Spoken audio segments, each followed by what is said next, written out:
This is a meeting of the land use hearing officer for various zoning and planning and sign variances. And we will be taking testimony beginning very, very shortly.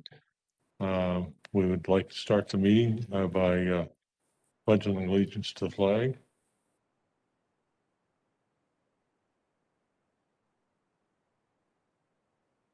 Pledge allegiance.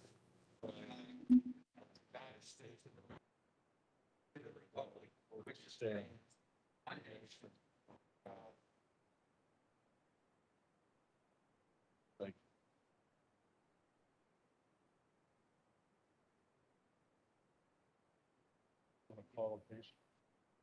You going to call a case? Are you going to call the cases, or do you want what you do? Okay.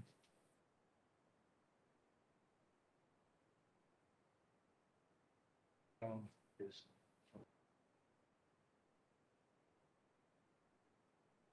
All right, at this time, I'm introducing a staff member at the office, Tom Ismay, and he will read the agenda for the meeting. Good morning, Mr. Hearing Officer. Yeah, my name's Tom Hisnay, an executive planner with Development Services. To my left is Carmen Mason. She works for Development Services, also on the operations team. This meeting, we will be joined virtually by a number of different staff planners. We will also be joined virtually by Mary Dorman and Cameron Clark of the County Attorney's Office. At this time, I'd like to read into the record the published continuances and withdrawals from this hearing. Item A1, special use 21-0003, the applicant Denise Donaldson and Alan Jones. This application is being continued by staff to the April 26, 2021 Land Use Hearing Officer meeting. Item A, well, we skipped A2 here. Go to item A3, variance application 21-0247. Applicant is Cheryl Kilcoyne, WE Land Company, LLC, and Curry Investments Incorporated. This application is out of order to be heard and is being continued to the April 26, 2021 Land Use Hearing Officer meeting. Item A4, variance 21-0262. Applicant is Billy and Donna Dowdy. This application is out of order to be heard and is being continued to the April 26, 2021 Land Use Hearing Officer meeting. Item A5, variance 21-0269. The applicant is Claude Tanner. This application is out of order to be heard and is being continued to the April 26, 2021 Land Use Hearing Officer meeting. Item A6, variance application 21-0275. The applicant is Stephen Dibbs. This application is being continued by staff to the April 26, 2021 Land Use Hearing Officer meeting. Item A7, special use application 21-0306. The applicant is Castanera Peruvian Cuisine. This application is out of order to be heard and is being continued to the April 26, 2021 Land Use Hearing Officer meeting. Item A8, special use 21-0331. The applicant is Finn's Restaurant. This application is being continued by staff to the April 26, 2021 Land Use Hearing Officer meeting. And the last item is item A9, special use application 21-0351, Zuri Holdings LLC. This application has been withdrawn by the applicant. That concludes the published changes to the agenda.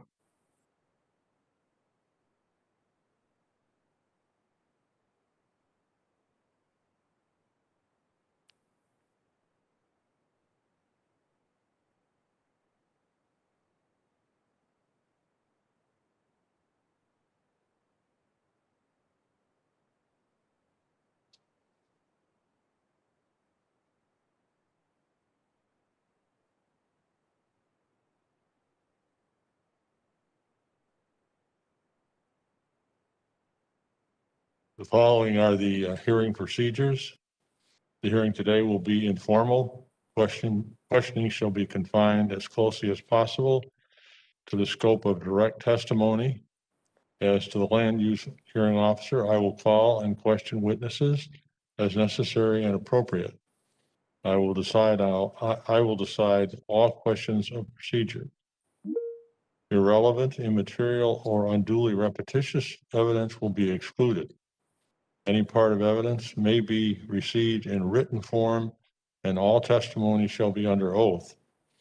Hearsay testimony may be used for the purpose of supplementing or explaining other evidence, but shall not be sufficient in and of itself to support a finding by me unless it would be admissible over objections in the civil action. The order that we will take the testimony would be the following. First, the administrator will have a summary of the application, county staff, and department findings. That's 5 minutes. Applicant and witnesses proposal, 15 minutes. Proponents arguments for the application, 15 minutes. Opponents arguments against the application, 15 minutes. Staff amended application, if any, 5 minutes. And finally, applicant rebuttal and summation, 5 minutes. For good cause shown, the land use hearing officer may grant additional time. When you approach the podium, name and address first, please. Speak clearly into the microphone. And when complete, sign the clerk's roster. And you are advised that while you're at the microphone, you are required to wear your mask.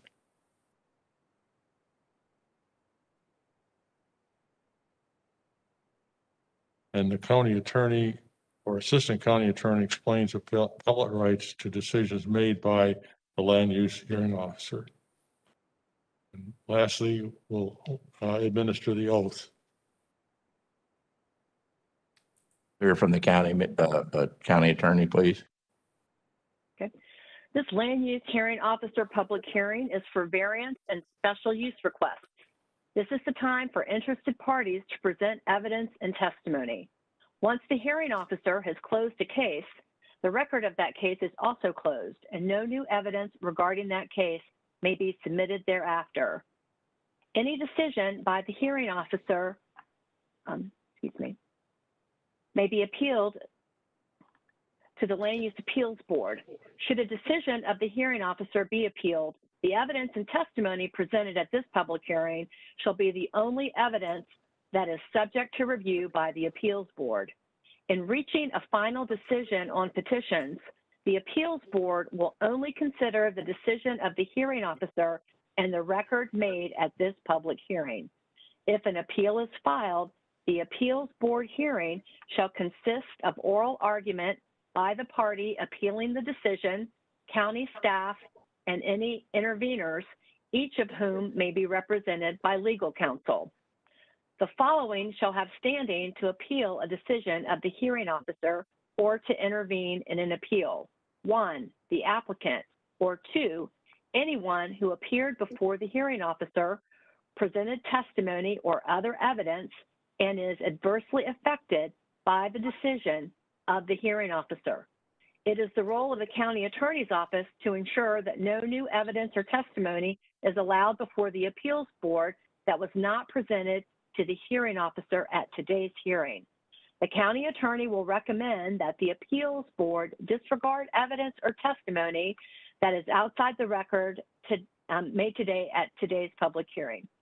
Any evidence presented to the appeals board that is outside the record created at today's hearing could jeopardize the legality of the appeals board decision, and the presenter of that evidence could hurt their own cause. The safest course of action then is for you to write down any comments you make today and repeat them to the appeals board. Thank you. Now, are you going to do that or you do? Yeah. Do I have? Okay.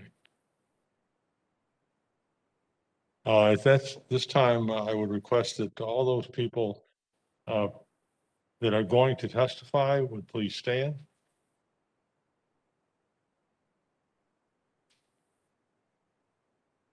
Raise your right hand. Swear, give testimony before this hearing that will be truthful and represent the best facts that as you know them to the hearing officer. I do.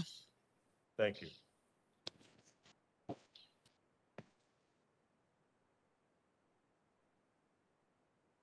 Okay, Mr. Hearing Officer, in today's hearing, we have no vested rights cases, no fee waiver cases, no reconsideration request, and no site development variances, which then takes us to section F of the agenda.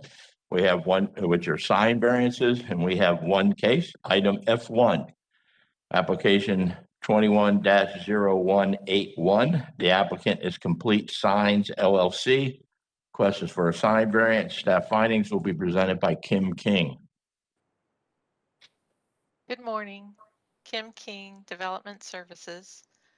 The applicant is requesting variances on 4 proposed monument signs within the Rivercrest subdivision. Signs A and B are for the clubhouse located on Sims Road and Bramble Creek Drive. Sign C is at the northwest corner of Sims Road and Balm Riverview Road. And sign D is located on the east side of Ramble Creek Drive, approximately 1,500 feet north of Rodine Road. Per section 70300C1C of the Land Development Code requires each monument sign at 12 feet high to have a 23-foot setback from the right-of-way line. Section 70300C3C allows up to 2 monument signs at 25 square feet per side, 50 square feet total per entrance. The applicant is requesting a setback variance of 13 feet for signs A, B, and D, placing the monument signs with a 10-foot setback from the right-of-way line. Variance number 2 is for sign C. The applicant is requesting a setback variance of 6 feet from the Sims Road right-of-way line for a 17-foot setback and a variance of 4 feet 6 inches from the Balm Riverview Road right-of-way line for an 18-foot 4-inch setback. And the final variance is number 3. The applicant is requesting an additional 48 square feet of sign area for signs C and D, which would allow them 48 square feet per side, 98 square feet of total sign area for each sign. That concludes my presentation, my report.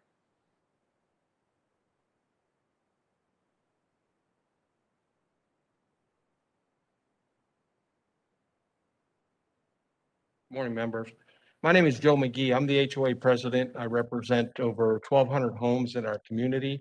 I've lived in the community for 16 years, and I wanted to talk to the board because we've been pushing this back and forth for the last 5 years. Because right now, a week before we have our meetings, whether it's CDD or HOA, we put the signs out, which are 2x3 signs that are low to the ground.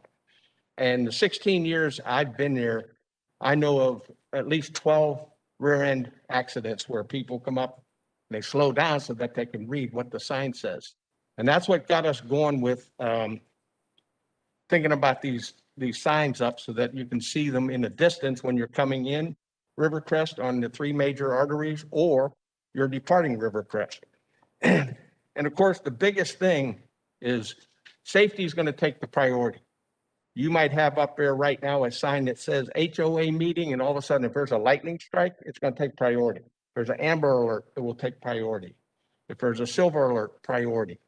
And we feel having this, it's a better way to communicate with our residents in the community because we are large. The usage of the sign would be the HOA, the CDD, the elementary school. We've talked to Sessoms, and once they get approval, we'll let them use the sign too, because residents can see that what's going on at the elementary school. And also, we're going to offer it to the county to use it if they have any messages that they want to get out to the citizens. I personally feel it's a great idea. I ask for your approval because it's a better way to communicate. It's a better way to get the message out to the community. But the critical point is going to be the safety. The amber alerts, the silver alerts, lightning strikes, weather storm coming in, etc. So that's what I present to you this morning, and I hope that you guys look at this and approve it. Sir, Yes. so you introduce yourself as president of the HOA. Yes. Is that also the Rivercrest CDD? No, the CDD, what we have to do with, we got permission. We have to get through our attorneys approval to use their land. We've Okay. had that done. Let me ask you, the reason is that in this application, the property owner is Rivercrest CDD, the applicant is Complete Signs LLC, and the representative is Blake Shephorn or Shophorn. Yes. Are any of them in the audience? Yes. Could you come forward, please? We do have Blake Shepherd online as well. Yeah. Blake Shepherd here. I'm sorry, what?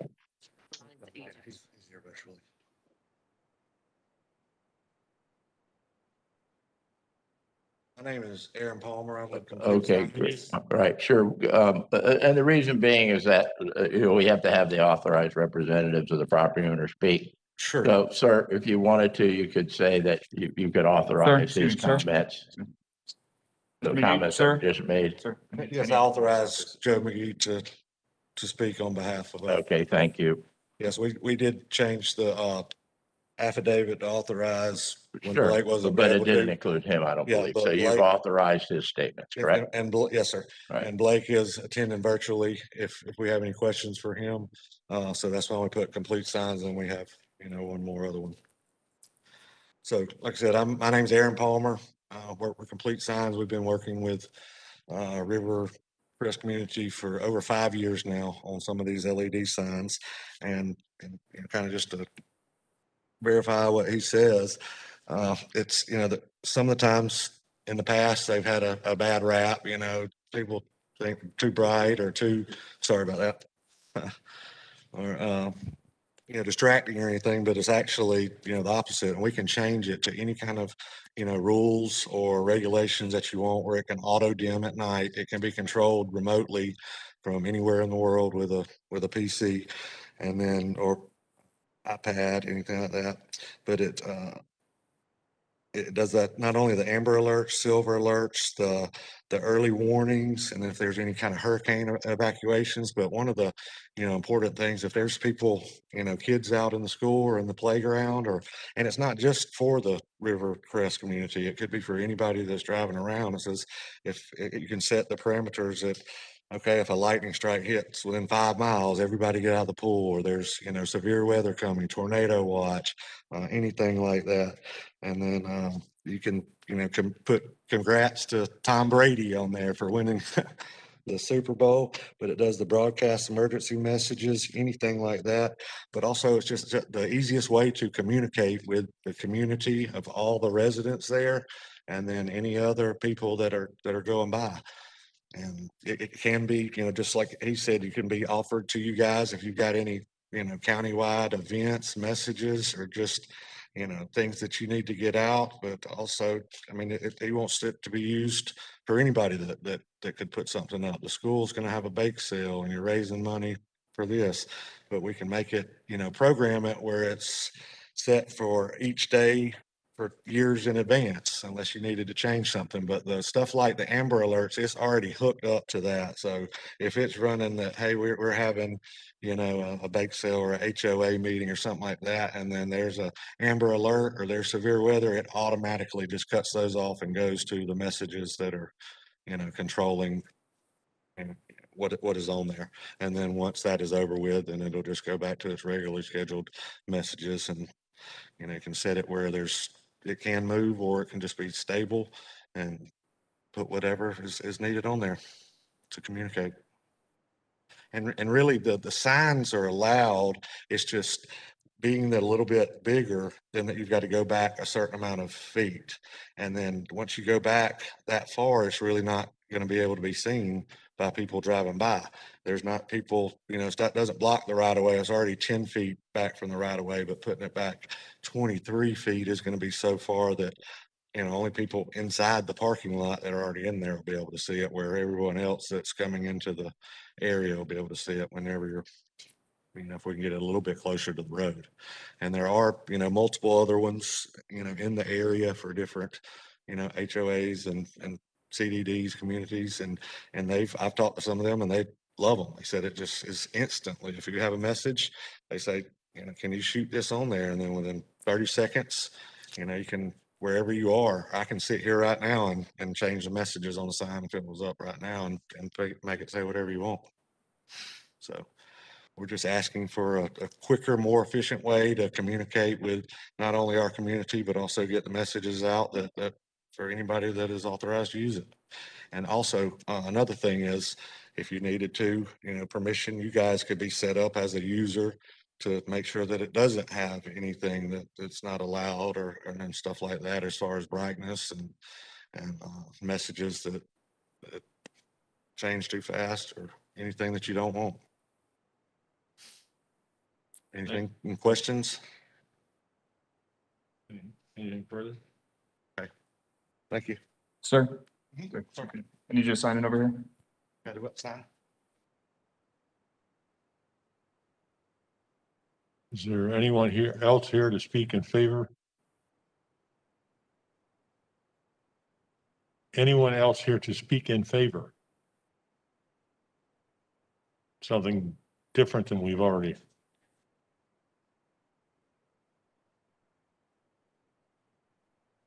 Justin Holland, Complete Signs. I'm here to speak in favor of it as well. Thank you. Thank you.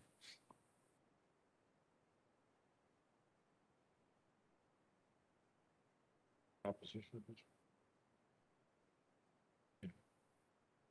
Is there anyone here to speak in opposition of this application? If so, please come to the podium at this point.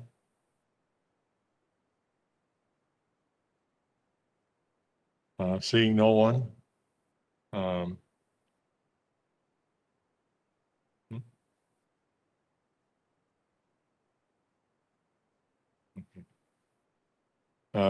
Are there any final comments from the staff?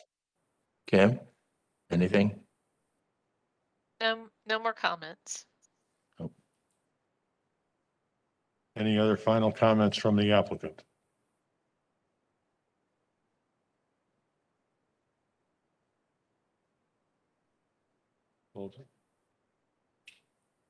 That concludes this application, and we would close the testimony being taken on this application. Thank you for your participation. That concludes section F of the agenda. That'll take us to section G, which are the general variance requests. First case is item G1, application 21-0149. The applicant is Olga Zarza. The request is for a variance to the distance separation requirement for a proposed community residential home type A. Staff findings will be presented by Chris Grangillard. Good morning. I'm Chris Grangillard, planner with Development Services. I'm here to present an application VAR 21-0149. The applicant is requesting separation variances to allow a proposed community residential home type A with a 6 place residence or less to be located at 7705 West Henry Avenue, within 1,000 feet of 2 existing type A community residential homes. The variance per LDC section C 6.11.28, community residential home type A shall not be located within a radius of 1,000 feet of another such existing home with 6 or fewer residents, as measured from property line to property line. According to state licensing data submitted by the applicant, there are 2 existing community residential homes within the 1,000 foot radius of the proposed facility. One at 6001 Eldorado Drive, the other at 6013 Crest Hill Drive. The applicant requests a 678-foot reduction to the required separation from the existing home at 6001 Eldorado Drive to allow a 322-foot separation.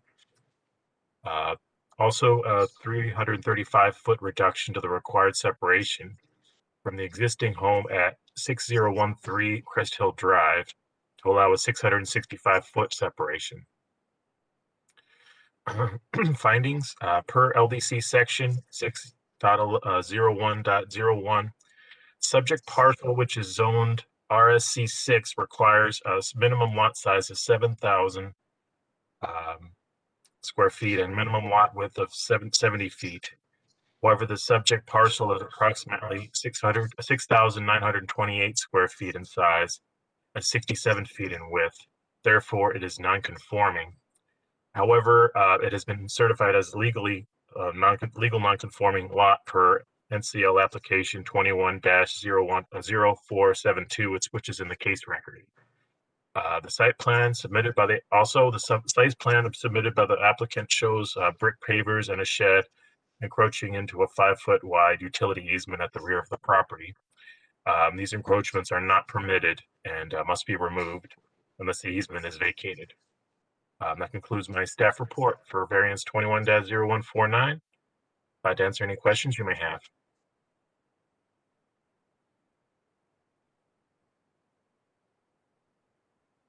Thank you for your testimony. Thank you. Anyone here speaking in favor of this?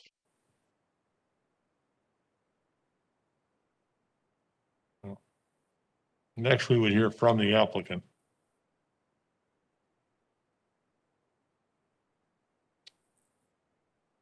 Hi, good morning. My name is Martha. I'm the applicant's representative, and these are the property owners, Olga Sarsa and Fran Batista, and I have prepared PowerPoint to present their case.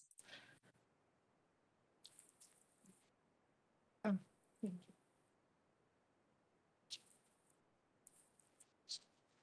Ma'am, Yes, do you have are you going to leave your thumb drive or do you have a paper copy of your presentation? I have a paper copy of the presentation. Would you like? Well, yeah, well, you'll leave that with the clerk. I just wanted to make sure you had Ma'am, we something need you your whole could name on leave the with the record, clerk. please.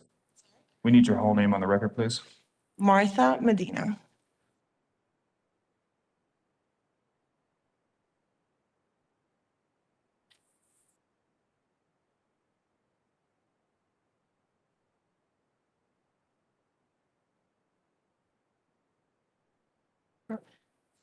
Okay, thank you. Okay, we're proposing a request of approval for a variance application to be able to open a new type A community residential home.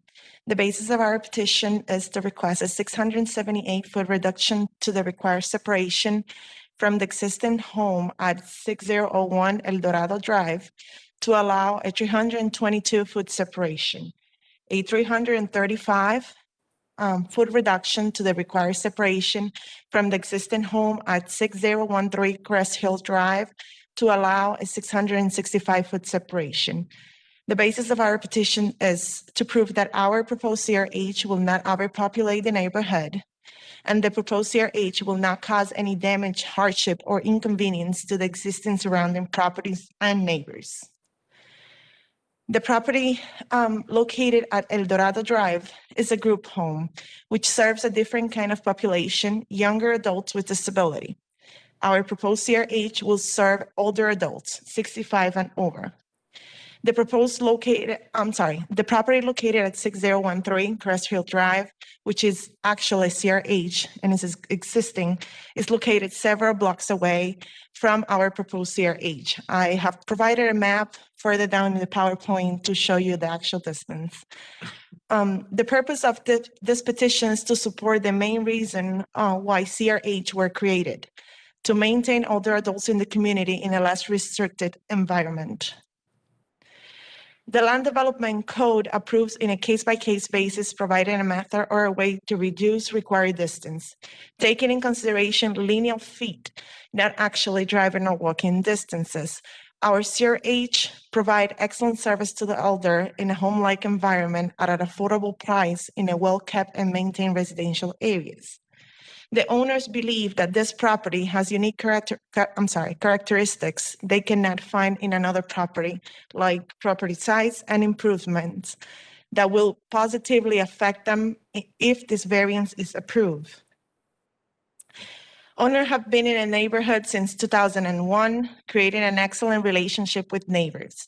They have expressed their approval to our Type A CRH. Actually, the owners operated a daycare for kids for over 10 years at the same location, working directly with DCF and school readiness.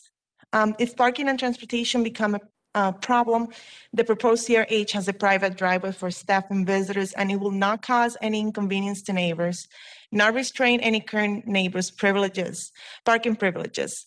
Our population, in most cases, will not drive a car or have one.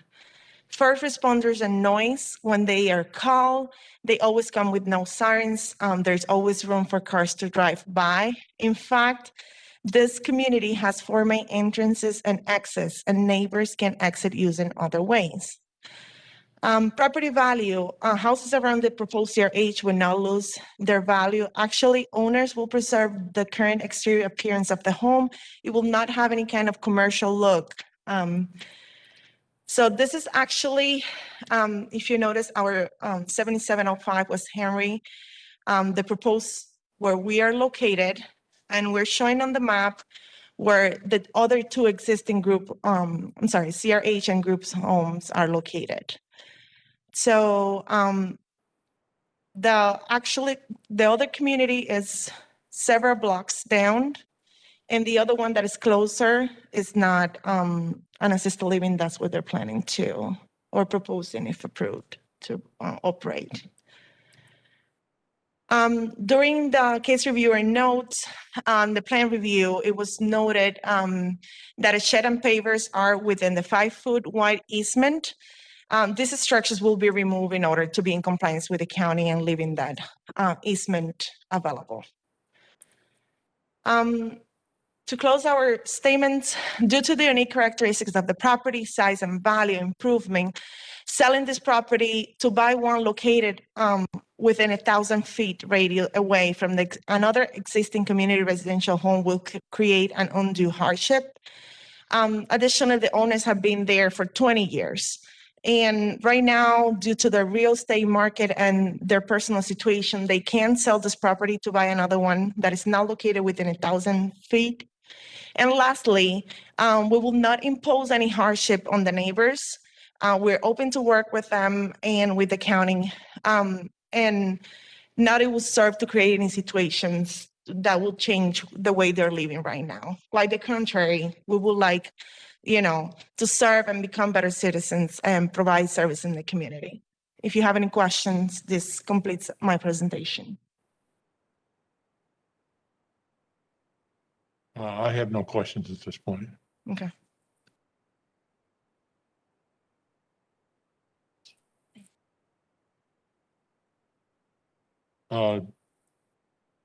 Did either of you want to speak or?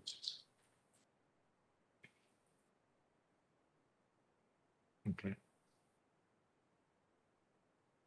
Call for opposition. Are there any other people that would want to testify in favor? Are there witnesses that? Sorry. Yes, my name is Rafael. My name is Rafael Casillas. I live in the community close, probably less than 1,000 feet. Can we have your address, sir? Yes, it's 5605 Santa Monica Drive, Tampa, Florida, 33615. And yeah, they've been living in the community for a long time. They had a daycare open up. They served many parents in the community with childcare. She's also worked as a CNA for 10 years, caring for the elderly previously. And I think this would be a great asset to our community and to all the people around us, especially in the raise of the elderly care that's needed and everything that's been going on. At this time, that's pretty much all I have to say. Thank you.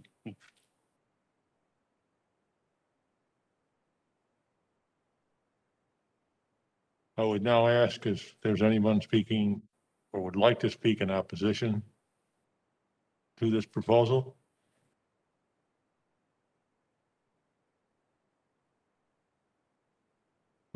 Seeing no one approaching the podium, I would close the hearing on this particular piece of property. All right, our next case is item G2, application 21-0226. The applicant is Shireen Hyatt. The request is a variance to fence requirement. Staff findings will be presented by Chris Brangillard. Hello, ma'am. Yeah, staff will make their presentation first and then we'll ask for you. Good morning. I'm Chris Grellinar, again, planner with Development Services. I'm here to present application VAR 21-0226. The applicant requests a variance to fence height requirements to accommodate an existing fence on a residential parcel zoned PD 92-0200.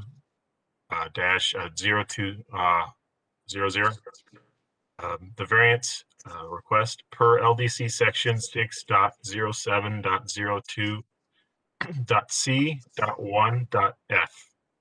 A maximum fence height of 6 feet is permitted in residential zoning districts, except under certain circumstances do not apply in this case.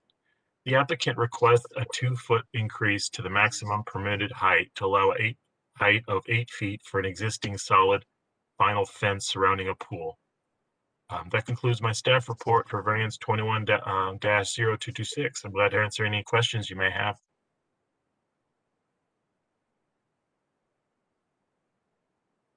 Thank you. Thank you. So I'm Shireen Hyatt. Basically, May we have your address, ma'am? Oh yeah, 6701 Bob White Court in Sefner, 33584. And it's for anyone who is not familiar with the neighborhood, it's a very every home is different. It's a unique plan development where I know a lot of people do things that are it's a live and let live kind of neighborhood is the way one neighbor described it to me.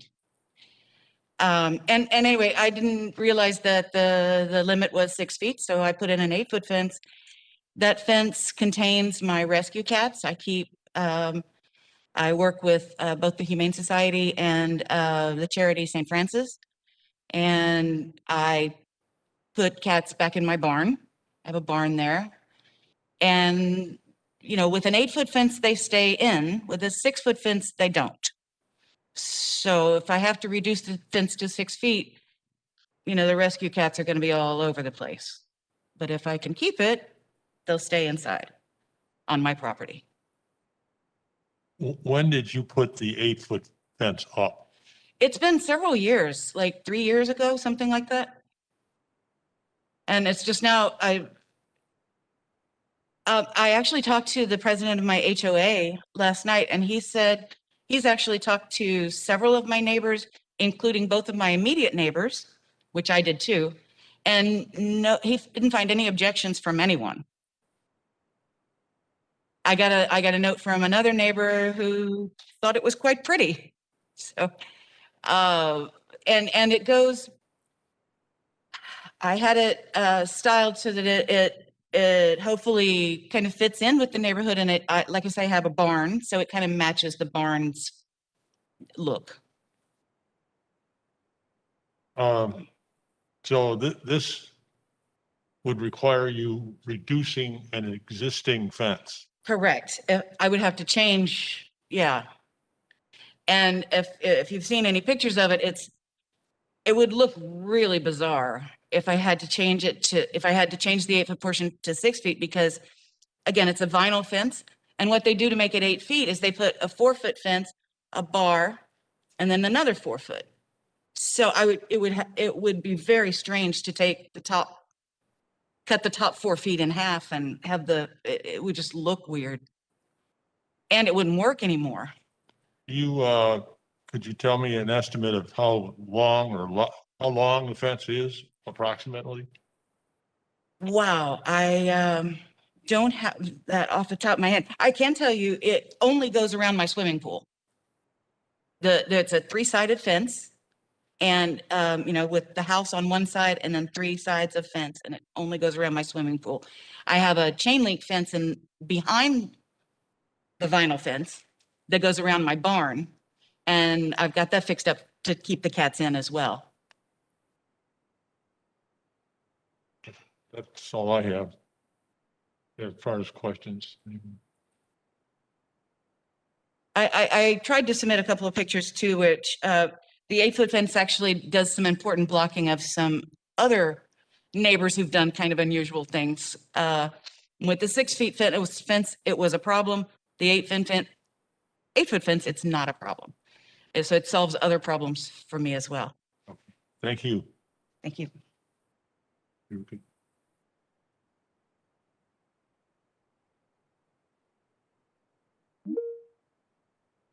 Are there any other persons that want to speak in support of this request? Are there people that want to speak? No, I see that.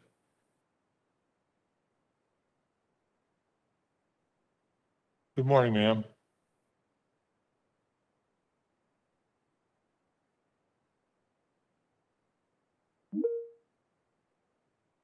What? I'm not tall enough, huh? Okay. My name is Jane Halil. I live at 2517 Pemberton Creek Drive, Seffner, Florida, 33584. Ma'am, I hate to interrupt you, but could you put your mask on your nose, please?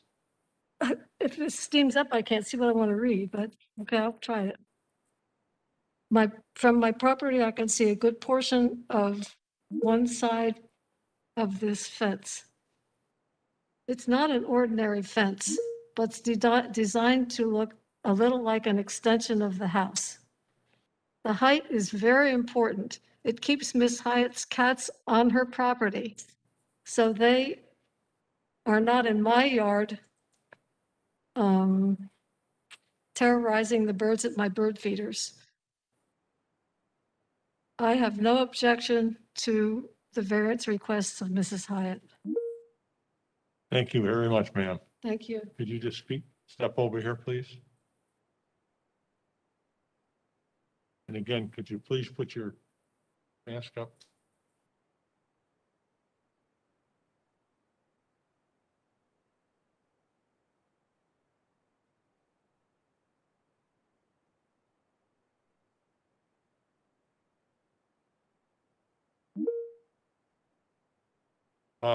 Is there anyone else that would like to speak in favor of this request?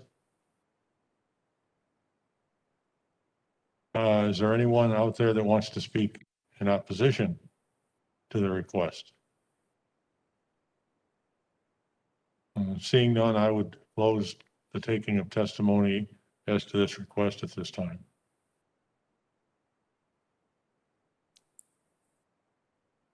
Okay, our next case is item G3, application 21-0246. The applicant is Saeed Ali. The request is a variance to lot development standards. Staff findings will be presented by Kevin DeFrank. Good morning. Kevin DeFrank with Development Services. For this case, the applicant is requesting setback variances for proposed townhomes on property zoned RMC 20. And per the Land Development Code, the minimum required setbacks in the RMC 20 zoning district are 25 feet for the front yard, 10 feet for side yards, and 20 feet for the rear yard. Additionally, Structures with a height greater than 20 feet shall be set back an additional 2 feet for every 1 foot of structure height over 20 feet. And the additional setback shall be added to setbacks or buffers which function as a required rear and side yards. A maximum building height of 45 feet is permitted in the RMC 20 zoning district, and the applicant is proposing a maximum height of 30 feet for the townhomes. Therefore, the required minimum side yard setback is 30 feet, and the required minimum rear yard setback is 40 feet. And specifically, the applicant requests a 23-foot reduction to the required side yard to allow a setback of 7 feet from the east property line, a 23-foot reduction to the required side yard to allow a setback of 7 feet from the west property line, and a 16-foot reduction to the required rear yard to allow a setback of 24 feet from the north property line. And staff findings include the applicant proposing a maximum of 8 dwelling units on the subject property, and no variances have been requested by the applicant to other development requirements, including but not limited to maximum building coverage, maximum impervious area, and minimum number of required parking spaces. Thank you. That concludes my report, and I'm available for questions.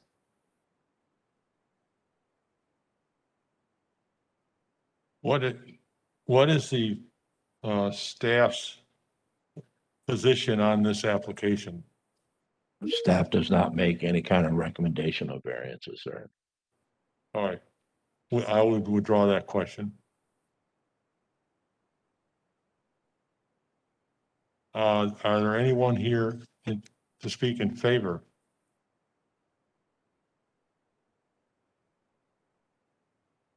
At this time, I'd like to introduce the applicant.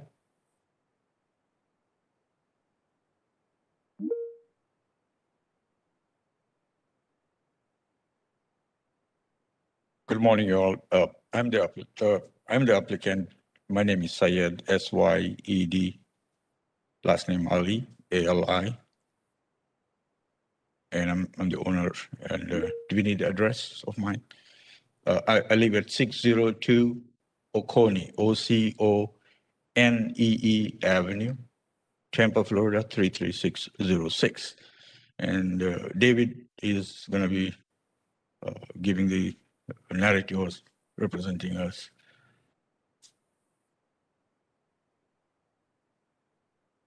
Good morning. My name is David Edmonds. My address is 3422 Ellenwood Lane, Tampa, Florida, 33618. And I'm the authorized representative for Syed Ali's project here. The reason why we're asking for these variances, as far as the setback goes, we're trying to meet an architectural and space functionality, and so we need this required variance for the side setback. Our building height is also, we're looking at probably about 23 to 24 feet from the finished floor to the eave of the house. Any additional, as far as the pitch of the roof, we're thinking that that will, hide equipment as far as AC units. We're proposing to put AC units on the roof because of the limited space we have between the property line and the building. Also,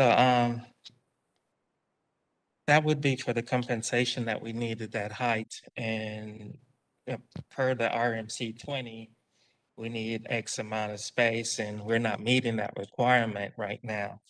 So also looking at the surrounding properties, the area is pretty much built out. There were adjacent property owners. They were surrounded by apartments and whatever.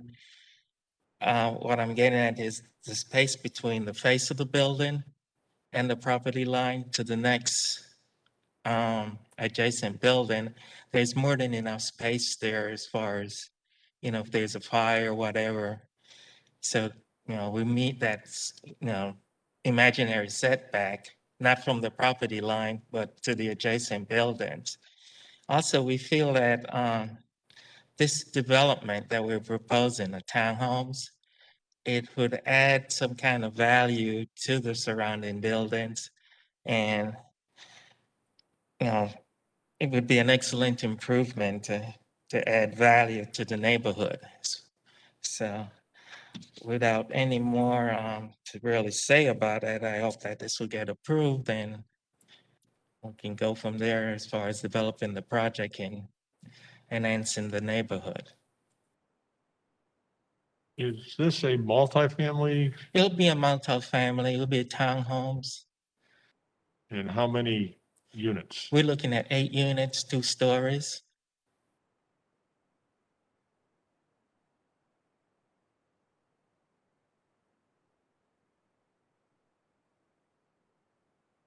I don't believe I have any other questions.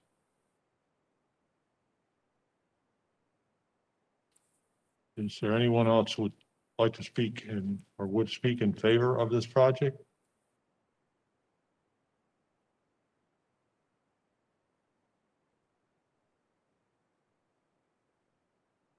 Is there anyone that would want to speak against this project?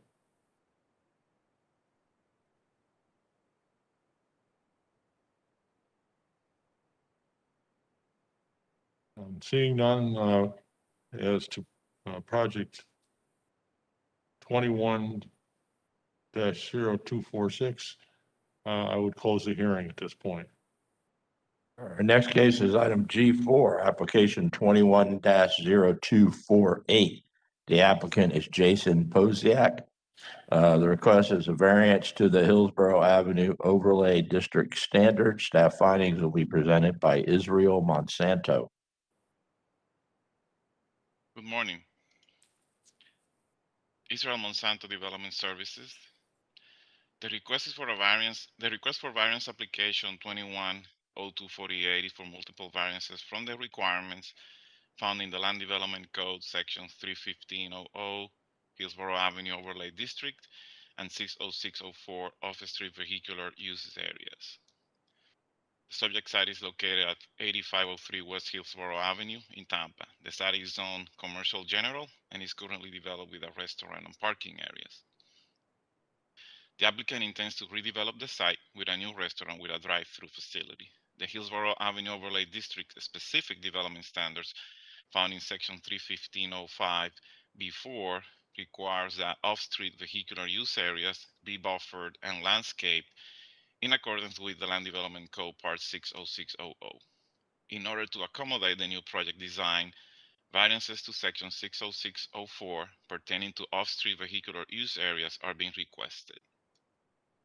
Based on the submitted site design, the proposed new restaurant parking areas will not meet certain buffer and landscaping requirements. For terminal islands, required trees, interior requirements, and perimeter buffer areas.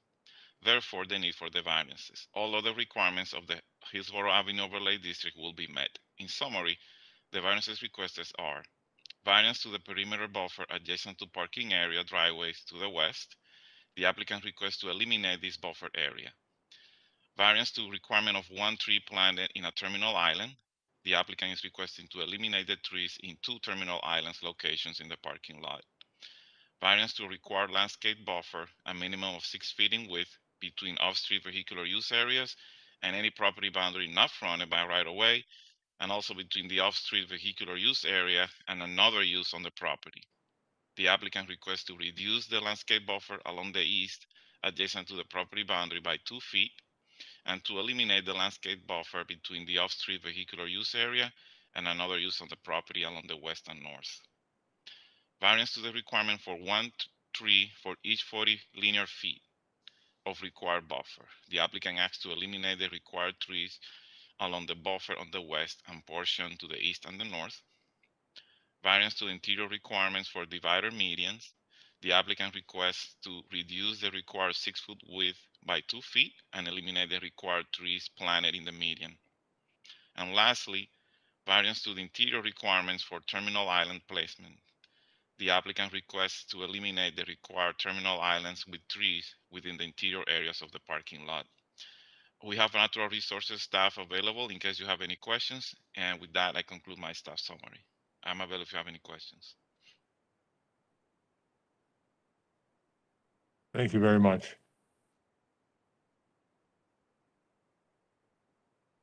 Now the applicant for this request.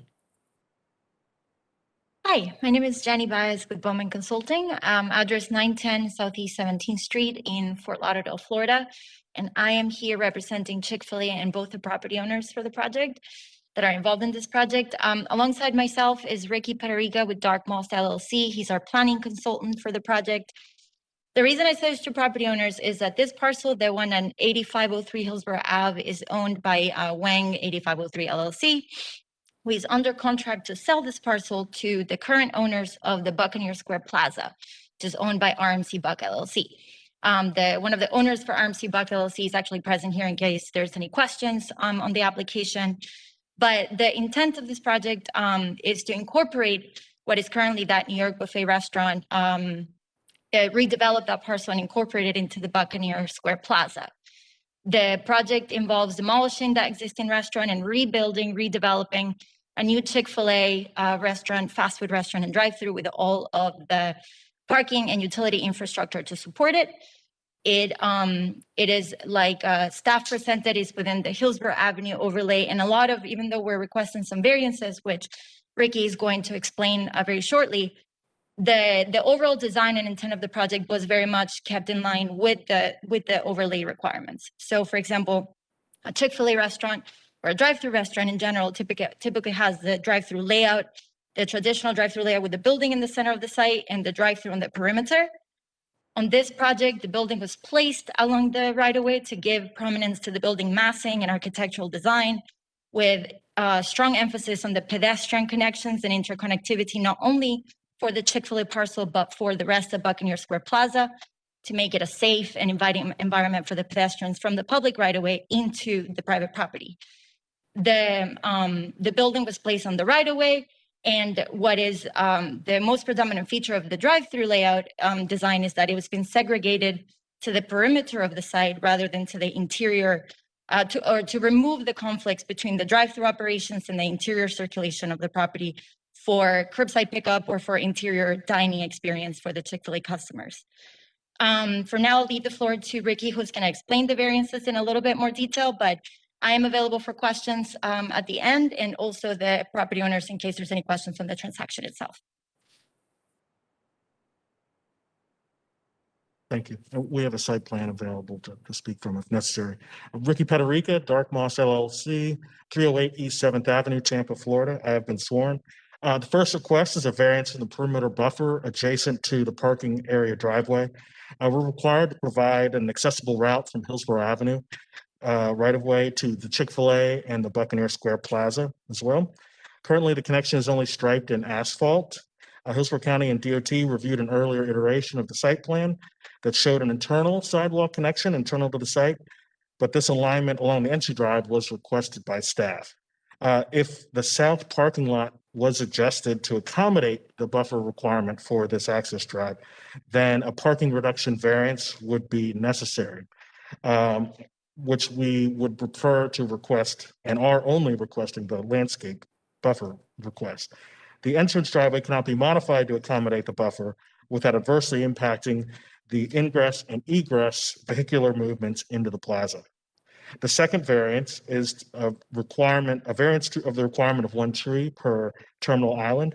There's an easement and a TECO gas main going north-south through the center of the property that forbids planting within the easement. The islands cannot be adjusted without adversely affecting the overall parking layout to accommodate a tree and that easement. If we made that adjustment, we would be triggering a parking reduction variance request, again, which is not desirable.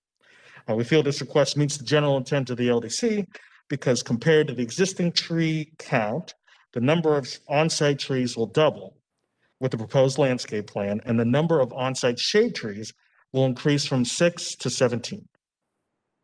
The third request is a variance to other buffers to reduce the landscape buffer along the east adjacent to the property boundary by 2 feet, and to eliminate the landscape buffer between off-street vehicular use areas and other uses on the property on the west and the north. This request is made for 2 reasons: to accommodate the required sidewalk connection to Buccaneer Square Plaza related to item number 1 or request number 1, and to permit employees to walk between cars and take orders, which you've probably experienced at a modern Chick-fil-A yourself. If the required buffers were provided, then a parking reduction variance request would be necessary. And we cannot vary parking space or drive aisle dimensional standards. What we can vary is landscape standards. If we constrain the employee ordering area further, then employee safety would be negatively affected. The offsite property owner to the north and west take no exception, as they are the the Buccaneer Square Plaza owners, and they are considering purchasing this property. And the buffer reduction on the east is only 60 feet long, not the entire buffer length. No buffer exists in that location currently. The 4th variance is a variance and requirement of 1 tree per 40 feet of the required buffer. And this is a request, is basically an extension of earlier requests. Where we need relief from buffer widths, we are seeking relief from buffer tree planting requirements. Trees have minimal soil volume requirements, as well as recommended minimum separation distances from hardscape surfaces. At the reduced buffer widths, we cannot accommodate trees in those areas without either negatively affecting the future health of the trees or causing future sidewalk damage. Overall, the proposed landscape plan will provide more shade than the existing conditions provided. The 5th variance request is a variance to the interior requirements of divider medians. The median widths cannot be provided due to the discussed site constraints in the prior request. And similar to request number 4 and request number 2, where a tree cannot physically be accommodated, either due to plantable area width or restricted easements, we are requesting relief from the tree planting requirements. The site plan shown above in this request is basically the area shown in orange. The final request is a variance of the interior requirements for terminal island placement. 2 required islands cannot be provided due to site constraints caused by easements, FDOT site plan guidance, and on-site circulation elements. The first island was removed in order to provide clearance for the installation and maintenance of the restaurant's grease traps. These needed to be placed where they could be accessed away from areas where the interaction with accessed away from areas where there are interactions from customers. This is this island here. The second island is at the principal entrance of the building. There are 3 accessible parking spaces as provided or required by code, and they are provided as close to the principal entrance as possible for ease of access. The ADA aisles cannot be sloped more than 2% in any direction, so the spaces themselves cannot be shifted west due to this proposed ramp. This grading condition fixes the ADA spaces to their current location, which cannot accommodate both a terminal island and the accessible route between the curb and the building. And this right here. So, in summary, if the variances requested are approved, the pedestrian and vehicular circulation in the entire plaza will be improved. Tree canopy and perimeter landscaping in the plaza will be increased. Impervious areas will be reduced, and a commercial area will be revitalized with a compatible and upgraded architectural character consistent with the future land use plan. And we have received no public outreach from the neighbor beyond our initial requirement. And thank you so much for. Well, let me ask this gentleman one question. When you say, have you talked to the neighbors? We did the mailing as required by staff. All right. And you got no feedback, some feedback? No feedback. No feedback. Okay, thank you.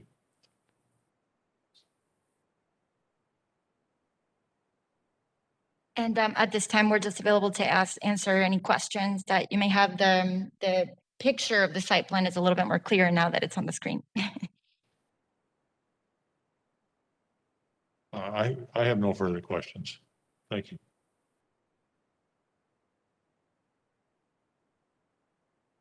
Are there any other persons who want to testify in favor of the project? Seeing none, I would ask for a persons who would testify perhaps against the project.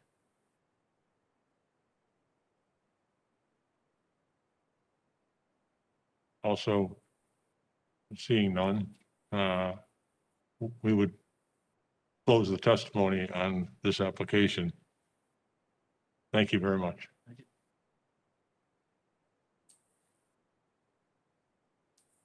And the next item on the agenda is G5, application 21-0258. However, Mr. Hearing Officer, there's some question as to whether the applicant is in attendance in this meeting. So let me ask, is the applicant Mario Pera in attendance at this meeting, or are they signed up for virtual comment? Also, is the property owner Jose Sarkis in attendance or signed up for virtual comment? Hey, Tom, this is Tim Lampkin, Development Services. I just emailed Mario to ask him what was going on, and I think he may have put it on the wrong calendar date, but what he requested is if he could attend virtually, and if the item could be shifted later on into the agenda. Hey, Tim? Yes. Can you hear me? increase the volume? We can't hear you. Yeah, in the okay, room. I'm going to talk. So I just emailed Mario, and he said that it wasn't on his calendar, but he said he'd like to attend the meeting, and if someone could send him the link so he could attend later on in the session virtually. All right, so Mr. Hearing Officer, I would recommend that we delay his case to like the end of the agenda. That will allow him opportunity then for our staff to work with communications to get it.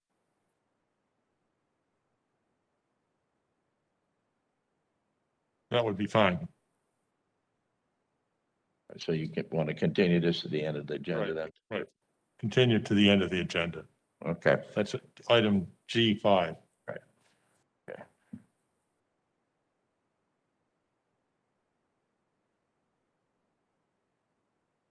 So our next case then is item G6. This is application 21-0261. The applicant is Matthew Monroe. Request is a variance to accessory dwelling requirements and accessory structure requirements. The staff findings will be presented by Tim Lampkin. Hello, Tim Lampkin, Development Services. The applicant's requesting 2 setback variances to convert an existing garage into an accessory dwelling. Per section 6.11.02.e, accessory dwellings shall meet principal building setbacks. So the applicant is requesting a 45-foot reduction to the required rear yard setback to allow a rear setback of 5 feet, and a 10-foot reduction to the required side yard setback to allow a side setback of 5 feet from the south property line. Staff's findings. The applicant's proposing to convert an existing garage into an accessory dwelling by adding residential space to the structure. As shown on the site plan and floor plan, the dwelling will have 900 square feet of living space and 1,350 square feet of garage space. The garage space is not going to be conditioned and must be utilized solely for parking and storage purposes. The minimum lot area of 43,560 square feet is required for the AS1 district. However, this parcel is just under that requirement, but it's been certified as a legal non-conforming lot per NCL 21-0140, and that is in the case record. That concludes staff's presentation, unless there were any questions.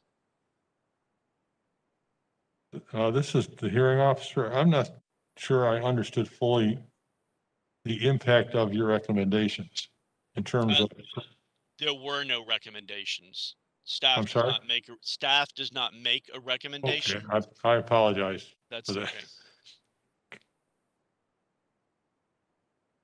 All right, and I have no further questions. Thank you. Thank you.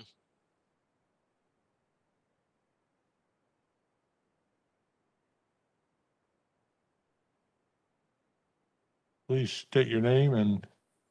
Matthew Monroe, address 16302 McGlamory Road, Odessa. I'm the applicant along with my wife, Misty Monroe, of the same address. I just wanted to clarify briefly what Tim said within our variance request or application is there is an existing accessory structure on my property that has a setback of the rear yard of 45 feet of variance for a 5-foot setback. That is used as a garage. It's listed on the survey as a garage, and it will maintain its use as a garage. What we are intending to do is build an accessory dwelling up to 900 square feet attached adjacent to that garage that will share the same rear yard setback of the 5 feet. The second portion of the variance was to address the fact that the existing accessory structure will be reclassified as an accessory dwelling because there is a dwelling attached to that structure at this point. The intent for the use of the additional living space is for my personal family. We have a newborn, and it would help to add play space to our home as we have sort of a small, restrictive sized home. And it would actually help for family members coming to visit, essentially. So it would be for personal use only.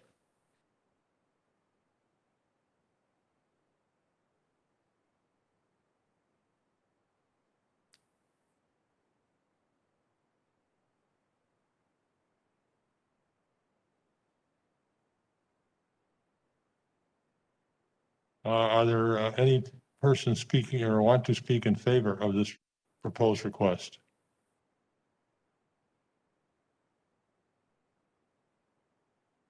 Seeing none, are there people that want to speak in opposition to this request?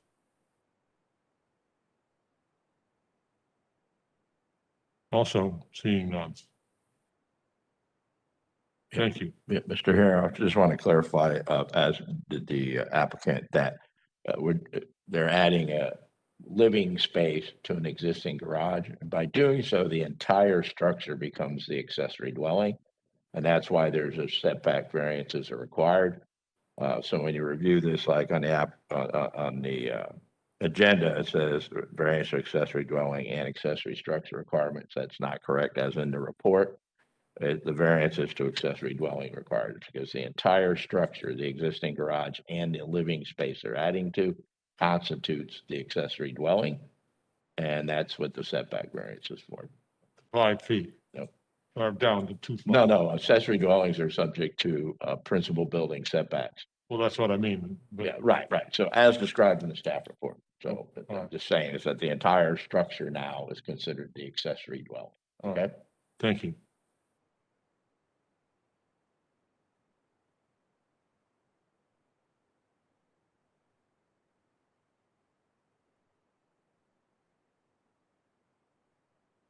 And that would conclude the hearing on the item number G6. Our next case is item G7, application 21-0272. The applicant is Mike Kildo of Belvedere Builders, requesting a variance to lot development standards. Staff findings will be presented by Steve Beachy. Good morning, Steve Beachy, Development Services. The applicant is requesting a single variance to accommodate the proposed construction of a home on a corner lot that has 2 front yards and is zoned AS1. Per Land Development Code Section 60101, a minimum front yard setback of 50 feet is required in the AS1 district.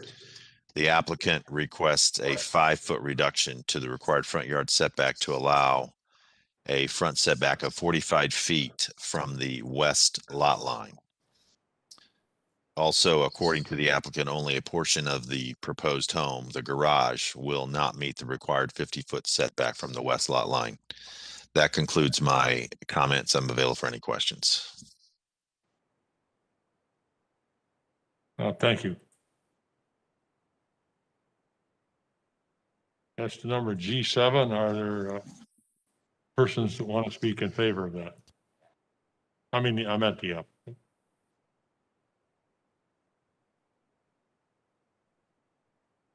Hello, everyone.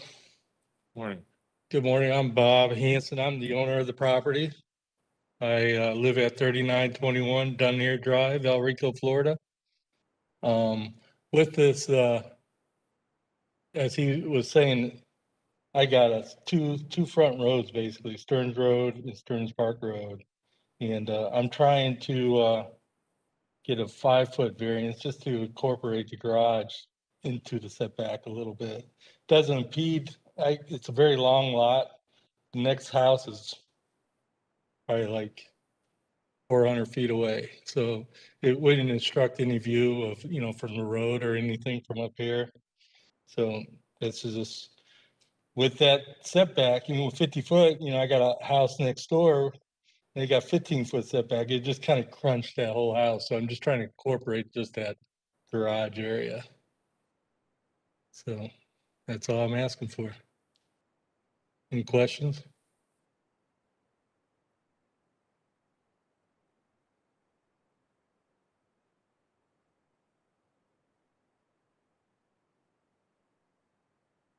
Do you have any questions? Do you have any questions? Don't believe we have any questions at this point. All right. Thank you, sir.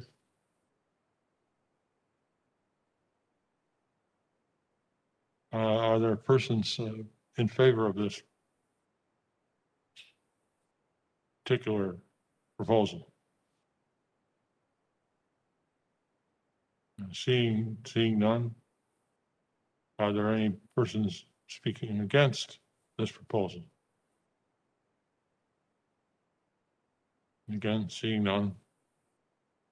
At this point, I would close the hearing on this particular proposal. Thank you. Takes us to the next case, item G8, application 21-0329. The applicant is Valerie Sexsmith. The request is a variance to lot development standards. Staff findings will be presented by Isis Brown.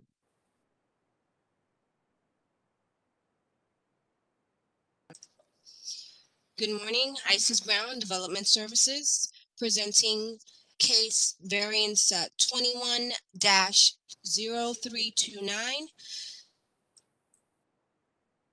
The applicant is requesting a variance to the required front yard setback to accommodate a proposed single-family dwelling on a lot zoned ASC1 per LDC section 0.6, per LDC section 6.01.01, a minimum front yard setback of 50 feet is required in the ASC1 district. The applicant requested 25-foot reduction to the required front yard to allow a front setback of 25 feet from the east property line.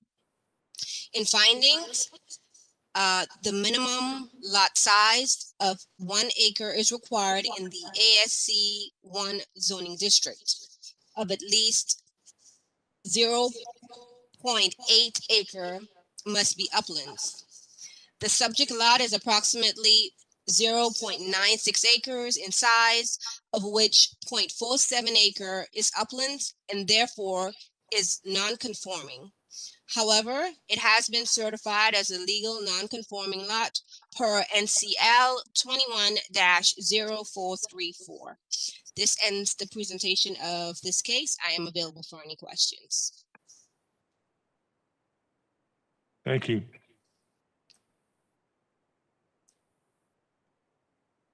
Are there persons here to speak in favor of this project?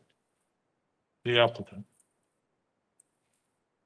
Hello, I'm Valerie Sexsmith. I'm the authorized applicant applicant, and I live at 10200 North Armenia Avenue, apartment 1004, Tampa, Florida, 33612.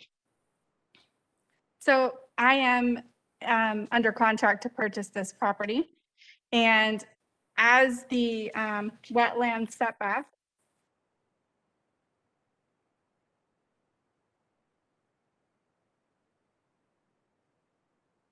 oh, thank you. So basically, as you can see, there are wetlands on the property, and in order to not encroach on the wetland setback, we need to have a variance to the 50-foot requirement, because if we move the house back another 25 feet, then we're into the wetlands setback. So basically, I'm requesting that we get a variance for that, which changes the normal requirement to only 25 feet. And part of the reason why I would like to do this is because if the variance isn't approved, then this property basically becomes unbuildable, because there's not an area that allows for 50 feet from the property line that is enough room away from the wetlands to also be built. So it will help to add value to the property and to the neighborhood in order to be able to build on it. That's all. Do you have any questions? I don't believe so. Okay.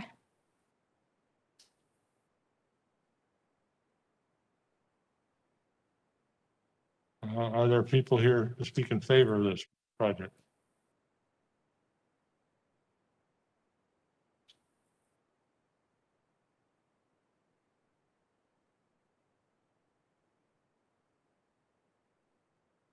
Good morning. My name is Mai Vu.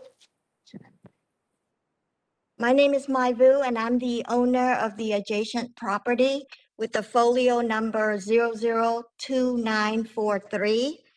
I am in favor of the setback variance request because it would not be detrimental to any of the adjacent properties.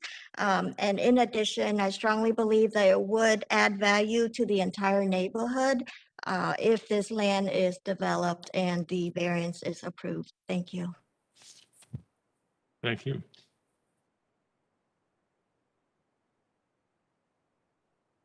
Anyone else speaking in favor of this particular project? Seeing no one, anyone speaking against this project?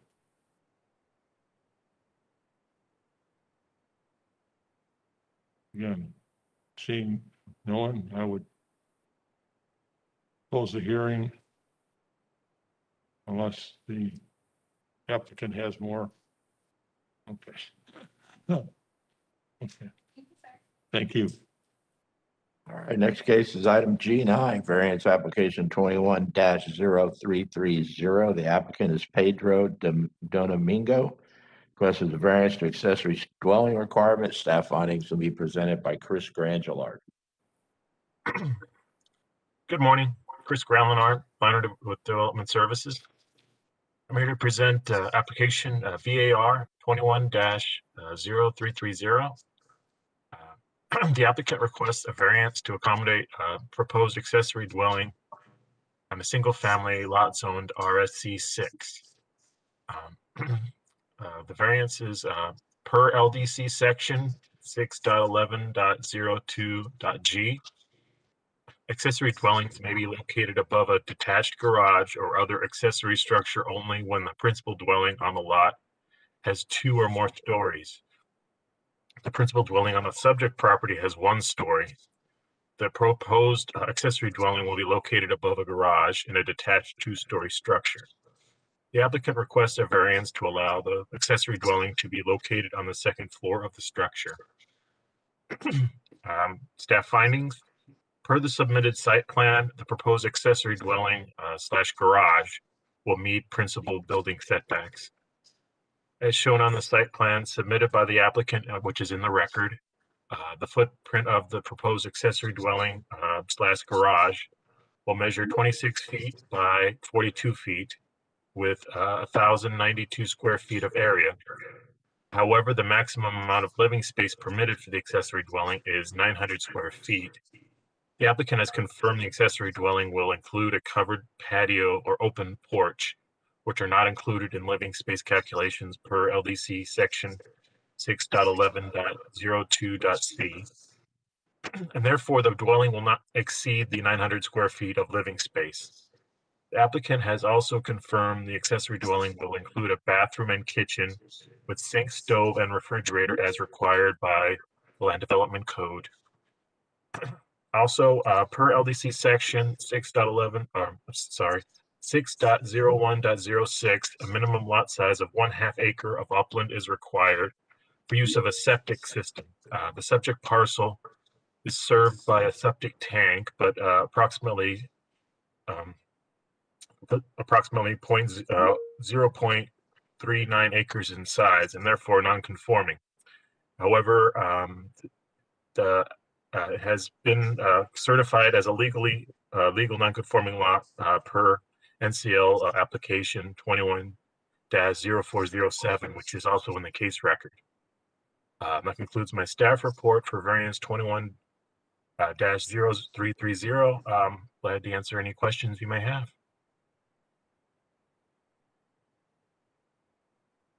Thank you very much. I don't think we have any questions at this point.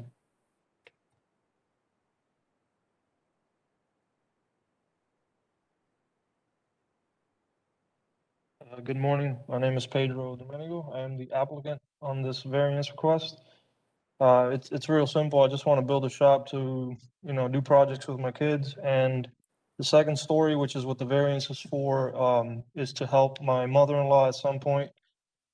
She's reaching retirement age. She has a nephew that she's taking, her grandson, she's taking care of him. And, my wife and I have talked about helping her out and having her live with us. So that's the reason we need that second story. Otherwise, it'd be a pick and choose. Either I build a 1-story apartment or I pick and choose to do the shop. So, I'd like to do both. And I think that it's something that we can do. That's why I'm respectfully asking for the variance. I mean, we're meeting all the codes, and I've talked to all the neighbors. Everybody seems to be on board. In fact, I had a neighbor that was going to come. He had some scheduling issues. He couldn't show up, but everybody seems to be on board and happy with it. It's going to increase the value of the neighborhood. That's pretty much it. It's a real simple situation, I think. I don't know if you guys have any questions. No, I don't believe I have any questions. Thank you. Thank you, sir. Is there anyone wants to speak in favor of this project? Anyone wants to speak against this project?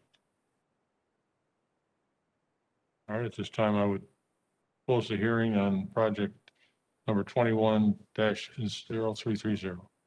That'll take us to section H of the agenda, which are special uses. I would remind the hearing officer that in special uses, the order of presentation is reversed.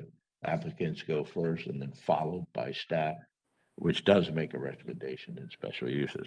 Thank you. So our first special use is application 21-0092. The applicant is Gasparilla Pizzeria. And the request is for a 2 COPR alcoholic beverage permit, which requires separation waivers. Staff report and recommendation will be presented by Tanya Chapella following the applicant's presentation.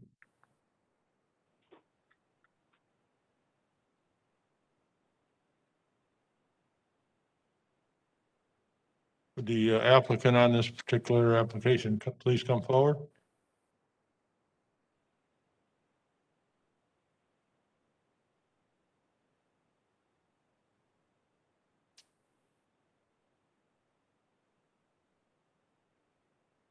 Hello. Please introduce yourself.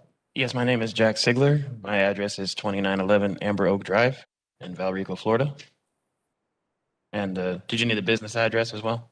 Yes.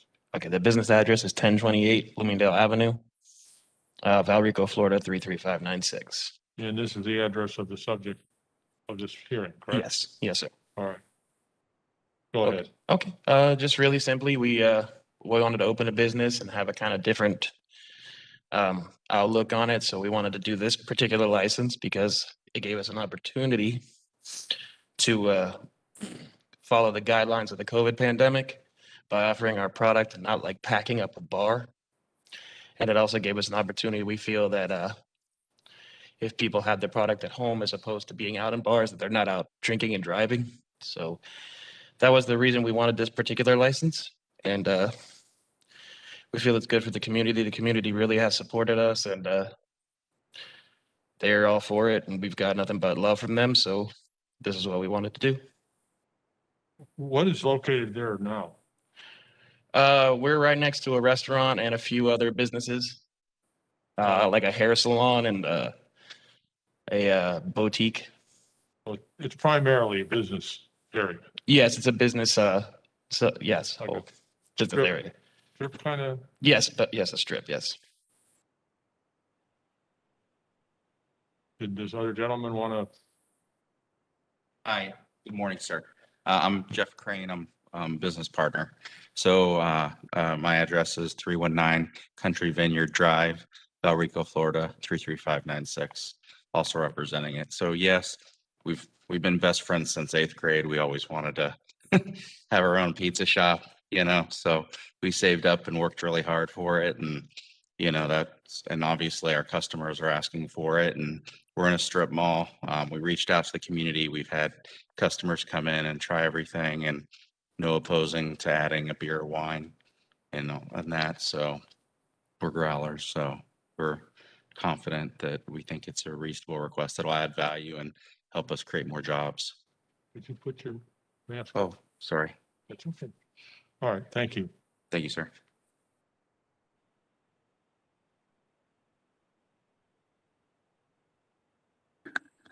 Now we do the staff. Staff presentation will be made by Tanya Chapella. Good morning, Tanya Chapella, Development Services. The request is for a distance separation waiver for a proposed 2COPR alcoholic beverage permit for an existing restaurant at 1028 East Bloomingdale Avenue. The wet zone area will comprise 1,169.7 square foot of indoor area and 404.6 square feet of outdoor area for a total footprint of 1,574.3 square feet.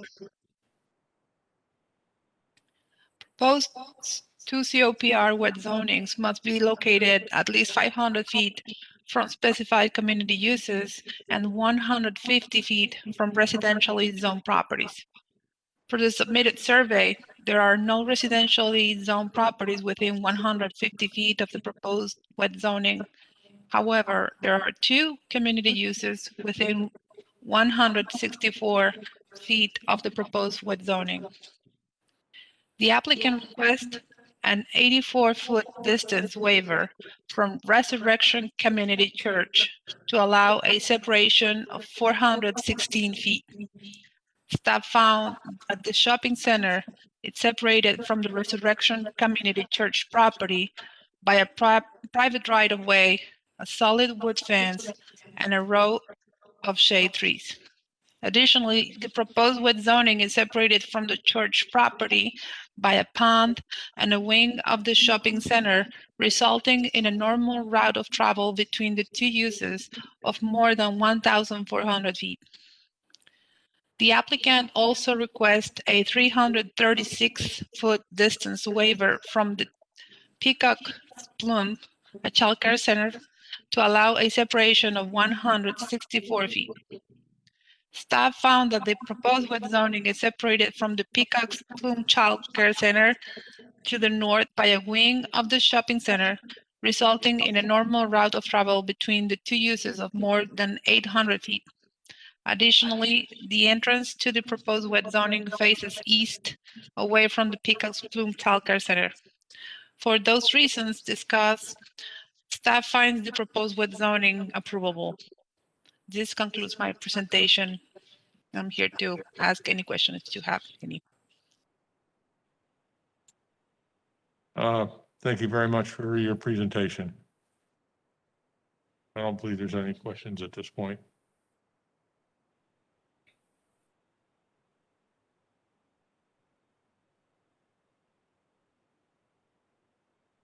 Are there any? Do I ask for opposition? At this time, we would ask for people in support of this request. Seeing none, are there people against this request? And seeing none, I would declare the hearing on this proposal to be closed. Thank you. Next special use is item H2, application 21-0144. The applicant is Razorback Ranch. The request is for a special use permit for a land excavation. Staff report and recommendation will be presented by Israel Monsanto following the applicant's presentation.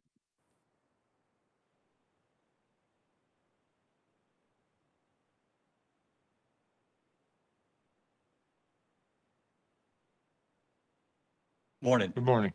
Stuart Rogers with Collier's Engineering and Design, representing the applicant.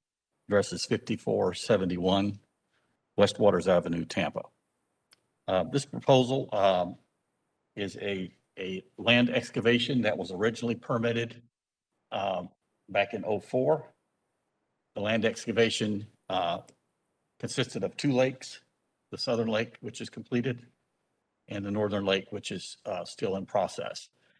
The Great Recession obviously delayed the market for borrowed material, so that delayed the completion of this lake. However, the entire perimeter is constructed all the way around, and it's just excavation in this area and along the edge that they need to complete excavating down and reclaiming the slopes and that sort of thing. So that's the reason for the application, is to get additional time to complete that northern lake. So that's our request today. Thank you.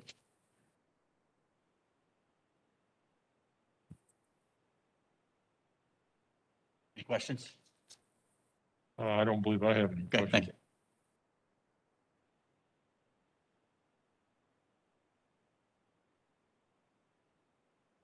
Good morning. Are there any people here to speak in favor? Sir, staff presentation. Israel.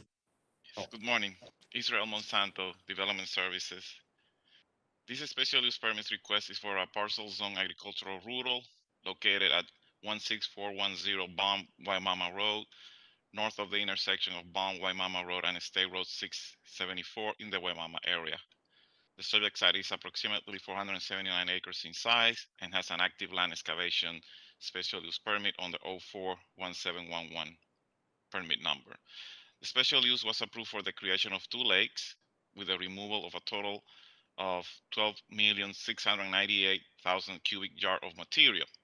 Per the condition of approval for the special use in 04, the permit expires 15 years from the approval date of the operating permit. An operating permit under permit number 053LE was approved on June 30, 2006. Therefore, the special use permit for the site is nearing its expiration date on June 30th, 2021. According to the applicant, approximately 85% of the excavation has been completed to date, but additional time is needed to complete the excavation on the lake located on the northern portion of the site. This new special use permit is requested in order to continue operation past the June 30th, 2021 date and complete the land excavation. No increase in total volume of material is requested. According to the applicant, an estimated 1,904,700 cubic yards remains to be excavated, and operation should be completed within 5 years after the approval of a new land excavation operating permit. This special use permit maintains most of the conditions currently approved under special use 041711, with the exception of the permitted amount of excavation to reflect the remaining volume of material to be removed and the expiration date as noted above. Additionally, transportation and natural resources staff propose updating conditions in accordance with current code requirements. Most properties surrounding the subject site are zoned AR. Lake creation land excavations are permissible in all zoning districts. In accordance with Land Development Code Section 61154, the subject site has frontage on Balm Waimama Road, which is a designated truck route. There are no schools, hospitals, or churches within 1,000 feet of the proposed site, and no waivers have been requested for any setback or other Land Development Code requirements. The proposed land excavation is not located in a prohibited or restricted area pursuant to Land Development Code Section 61154A5. Required fencing is already provided on site and no changes are proposed. The site plan submitted by the applicant depicts setbacks around the existing ponds and the proposed land excavation areas, and these meet the requirement from the Land Development Code. There are 3 approved land development excavations within 1 mile of the excavation site. Special use 06156, which was approved to the east of the subject site, has been used for farming with no operating permits issued. This special use expired in 2016. Special use 190095 is approved for the property directly to the south and is owned by the applicant. At the time of the filing of this report, no land excavation operating permit has been issued for that site. Special use 160351, previously special use 050141, was approved for a property on Leonard Lee Road, south of the subject site, and on the south side of State Route 674 in 2016 for a period of 10 years. The site has an approved operating permit. Recharge ditches have been dug out, but no excavations has occurred on the site. In conclusion, the subject site is located along a truck route with mostly agricultural land and development in the area, and the excavation of the site is near its completion. Additionally, 2 of the other 3 land excavation sites permitted in the area are either inactive or have expired. Given that the subject special use application seeks to accommodate the removal of the unexcavated material that's permitted under the current special use approval, with no increase in the total volume of material and no change in operating conditions, staff finds the proposed excavation does not pose new impacts to the area.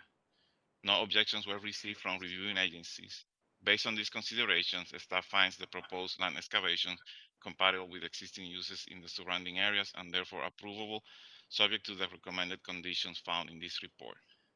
And with this, I complete my presentation. I'm available if you have any questions.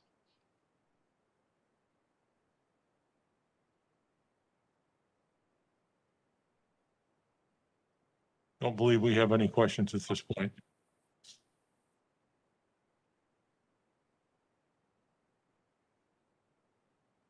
Next, I would request anybody that's in favor of this project, proponents, please approach the podium.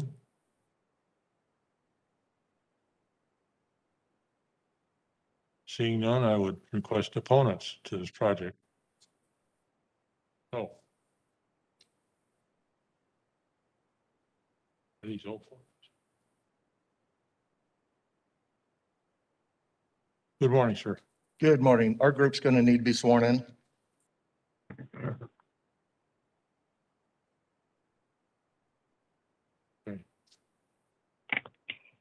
You swear to tell the truth, the whole truth, and nothing but the truth?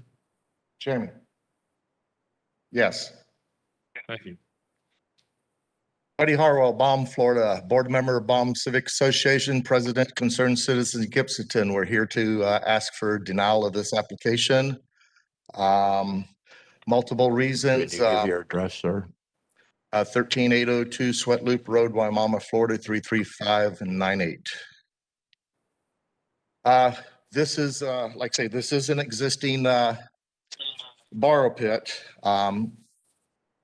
with the expiration, I guess, coming in June, but this will be like the 5th, and I've got photos showing the 5th borrow pit within a 2-mile area of Balm area. We have a lot of citizens having well problems in the area. I myself spent over $2,000 updating my well because of contamination in it. I have letters in here from a geologist that lives in the area that will spell out the effects that some of the excavating does have on the area. And I have a letter from another gentleman that couldn't make it today. I don't know if he's virtual or not, but I want to submit that into record also.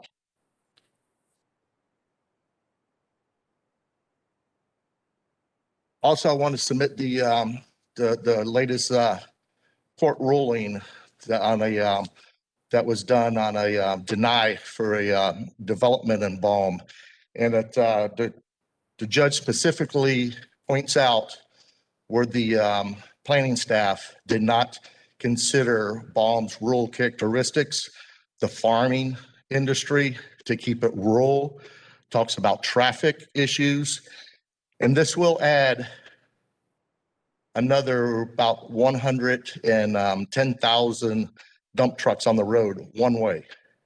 Then you got to fill them and come back to load it.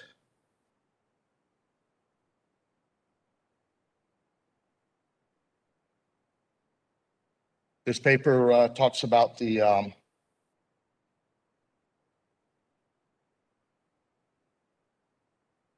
excavation activities negatively impacting in the safety and efficiently operations. Also the 14 to 17, I want to enter all this stuff into record. We won't have time to, you can read over this later. The hours operation, if you happen to do approve this, we would ask that you not do Saturdays. We moved out there for a reason, for the peace and quiet.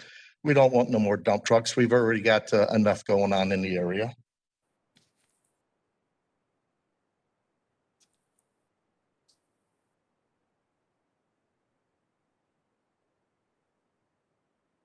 Other thing I'd like to point out, I know they have a recommendation, but this is a significant wildlife habitat right behind it. I guess the county did approve a 2004 study. We just think that this is way out of date. Something does need to be done current. There's a list of species that's in the area. I can tell you that sandhill cranes, storks, bald eagles. I live a mile from there and I have all these animals on my property, around my property, and I've seen them around this property.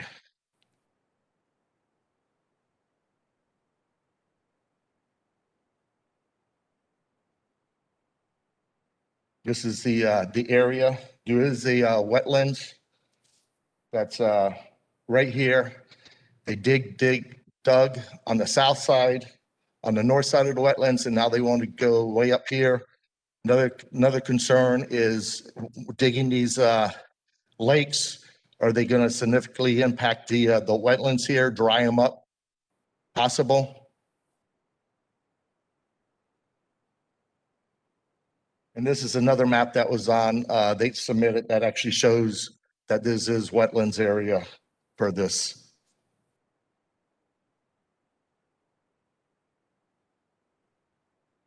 Sir? Yes. Did you give us your address? Yes, I did. Yes, sir.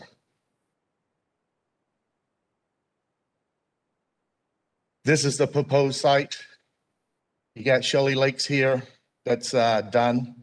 Hills, that's finished. You got Hurley Tailwaters, and there's a subject site just north of this, within 1.2 miles. That is going before the Board of County Commission next month for them to decide on it, because there's some excruciating circumstances with this. It went to the LUHO rezoning, but they recommend it for the Board of County Commission. So this is going to, there's going to be 150,000 trucks on this area. So that's just going to triple the amount of trucks, dump trucks on this Balm Waimama, which is a substandard 2-lane road, hardly any shoulders for the area.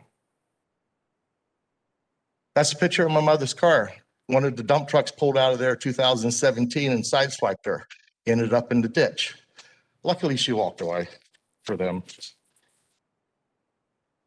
This is another one. You can see the entrance right back here and the dump truck sitting back there.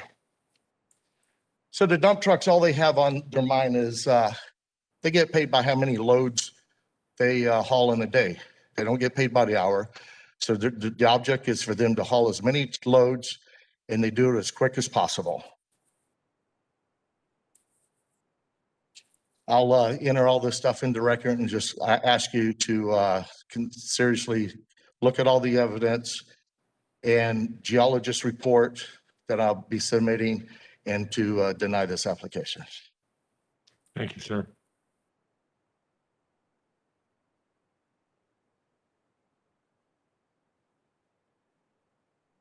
Hi, good morning. My name is Jamie Franklin. 15064 Baum Road, beautiful downtown Baum. My wife and I moved out there in 1985, escaped Apollo Beach, thought we were doing good. Well, too many borrow pits, too much traffic, too many trucks. The trucks, I've clocked trucks going to borrow pits, I won't name them, at over 70 miles an hour on a 45-mile-an-hour road. Like Buddy said, no shoulders, not a very good road. Something else, when the borrow pit is dug and starts filling up for water, they have to put gigantic diesel pumps in there that, by the way, run for 24/7 7 days a week. Never shut off. All the neighbors can hear them. The road was repaved about 10 years ago, maybe. It's dead again. They've killed it. The trucks do this, not the pasture cards. Wells. I want to know who's going to pay for new wells when our wells start taking a dive. And we have a well problem now because of Shelley Lake Mines and some other ones. It's only going to get worse. It's not going to get better. I'd like to know who's going to pay for new wells. I have a letter here from Aquarius Water that's been in business from 1975 that tells what they feel is going to happen with more borrow pits. I'd like everybody to get a copy of this and look at it. I'm going to leave it here. We've submitted it before, but I don't even think anybody looks at this stuff. It doesn't seem to me. Thank you. Thank you, sir.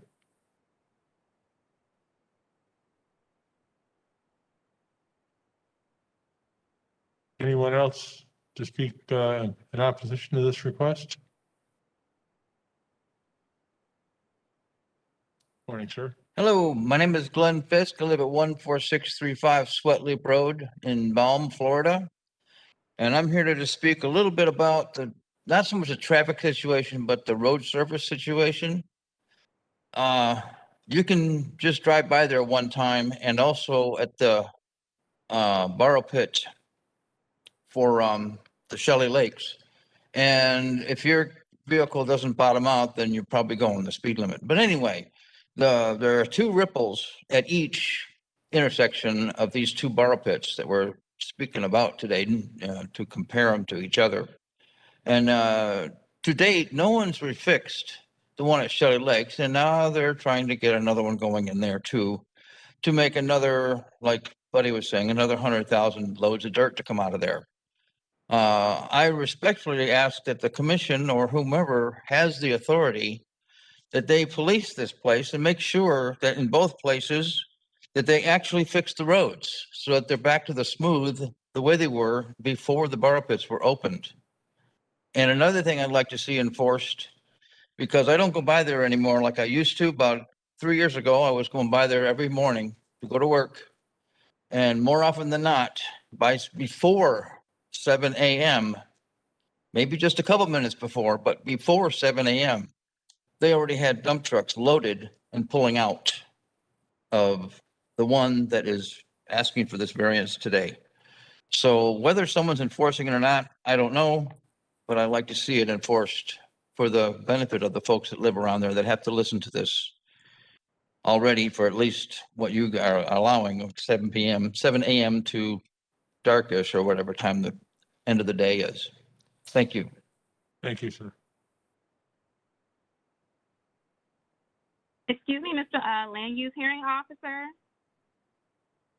What? Can you hear me? Yes, this is Jawan Haley with the Planning Commission. Can you hear me okay? Yes, sir, actually, I apologize for this.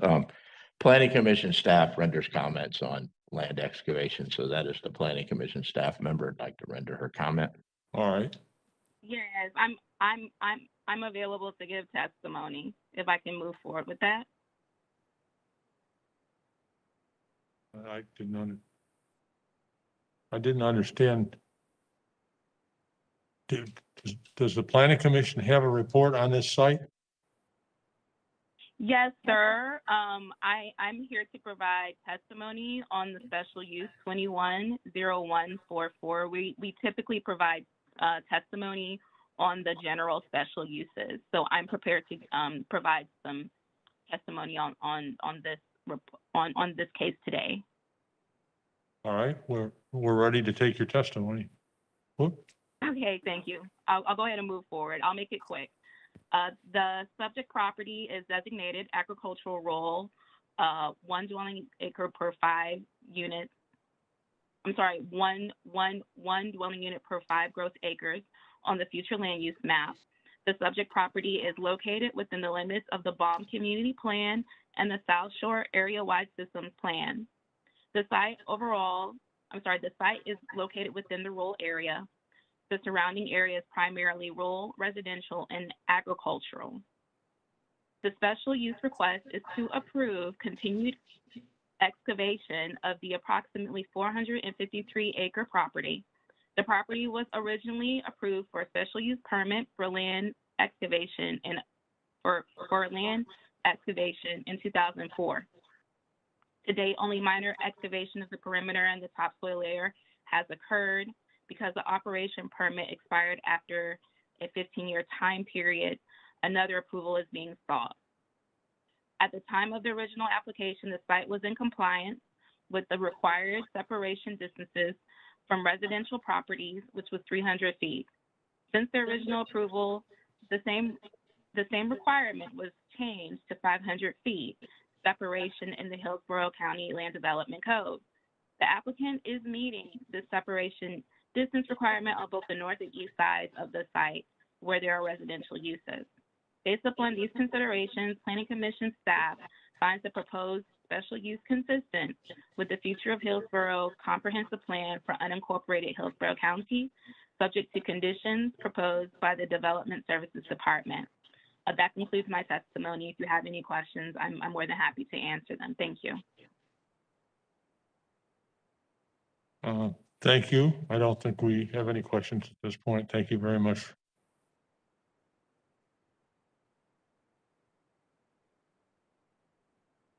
I think this concludes the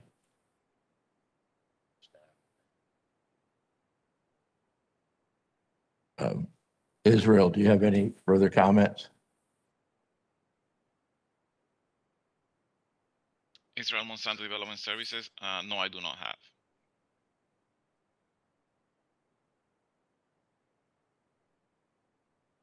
Any more rebuttal, sir? Just briefly, I just want to reiterate that this is an ongoing operation. Has been going on for many years. We're on the last legs of the project. It is nearly complete.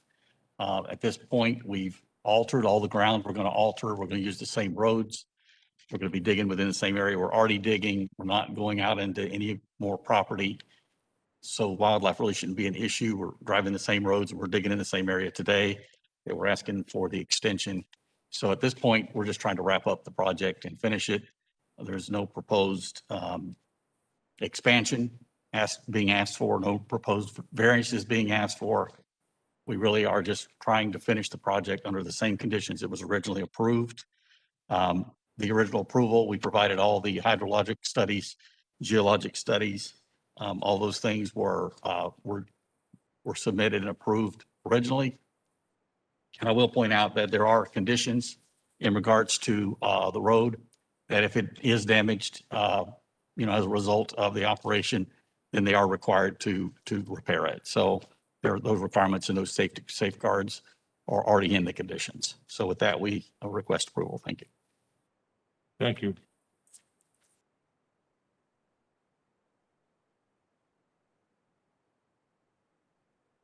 That concludes the testimony on this particular project. All right, our next special use is item H3, application number 21-0322. The applicant is First Watch Restaurants Incorporated. The request is for 4 COP RX alcoholic beverage permit, which requires separation waivers. Staff findings will be presented. Staff report and recommendation will be presented by Tim Lampkin following the applicant's presentation.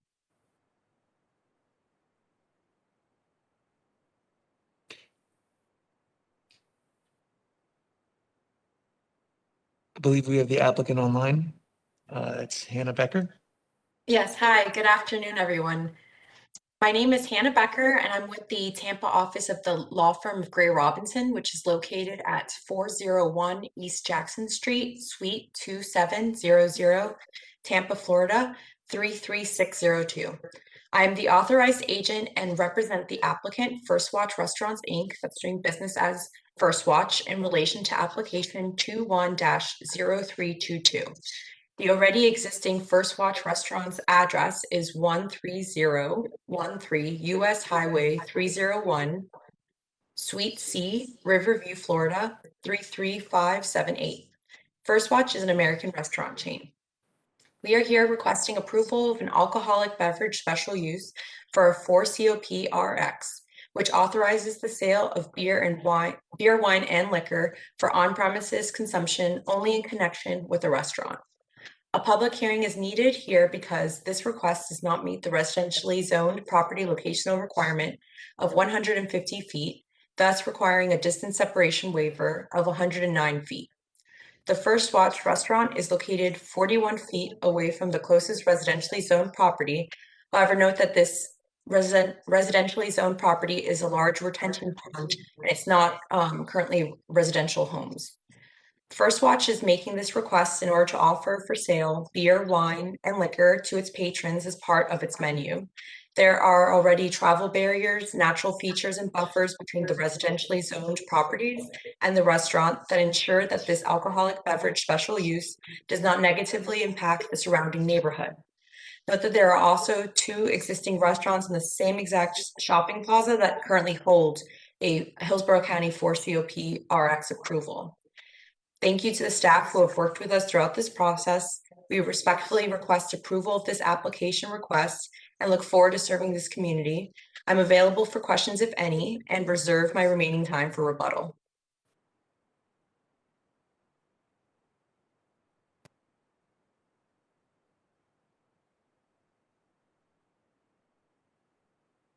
I don't believe we have any questions at this point. Thank you. Okay, Tim? Tim, you're muted. Thank you. Tim Lampkin, Land Development Services. This request is for a distance separation waiver for a 4 COP RX alcoholic beverage permit. The wet zoning is sought for First Watch Restaurant located at 13013 US Highway 301 Suite C in Riverview in a commercial strip center. The wet zone area will comprise a total footprint of 3,813 square feet. This is including 3,543 square feet of indoor space and 270 square feet of outdoor area. Per section 6.11.11.d.4, the application does not meet the distance from the proposed structure to residentially zoned property, which shall be 150 feet, as stated by the applicant. This proposal is approximately 41 feet from RSC 4 residential to the immediate west. staff finds that section 61111E3 provides for the approval of separation waivers where there are special or unique circumstances. It should be noted that the proposed wet zone will be separated from the single-family development by a 6-foot high wall and a retention pond that runs the length of the structure. The retention pond approximately creates a 255-foot buffer to the nearest residential. As the crow flies, it's 255 feet. As the pedestrian walks, it's approximately 800 feet from the First Watch restaurant, the proposed wet zoning location, and the residential development that currently exists. In view of the circumstances discussed, staff recommends that this is approvable. That does conclude staff's presentation unless there are any questions.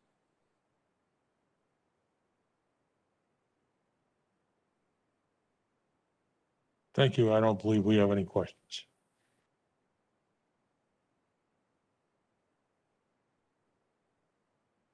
First, I would ask, are there any proponents for this particular request? If so, would you please come forward?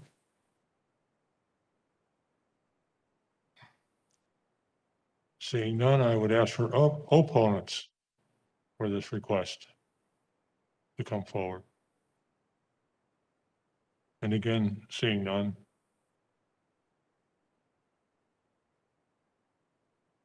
Do we close the hearing? Is there anything further from the applicant? No, there's nothing further. Thank you. Thank you. This concludes the hearing on this particular number.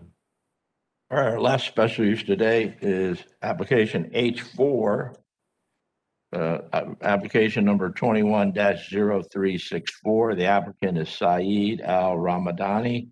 The request is for a 2 COP alcoholic beverage permit with which requires a separation waiver. Staff report and recommendation will be presented by Laura Marley following the applicant's presentation.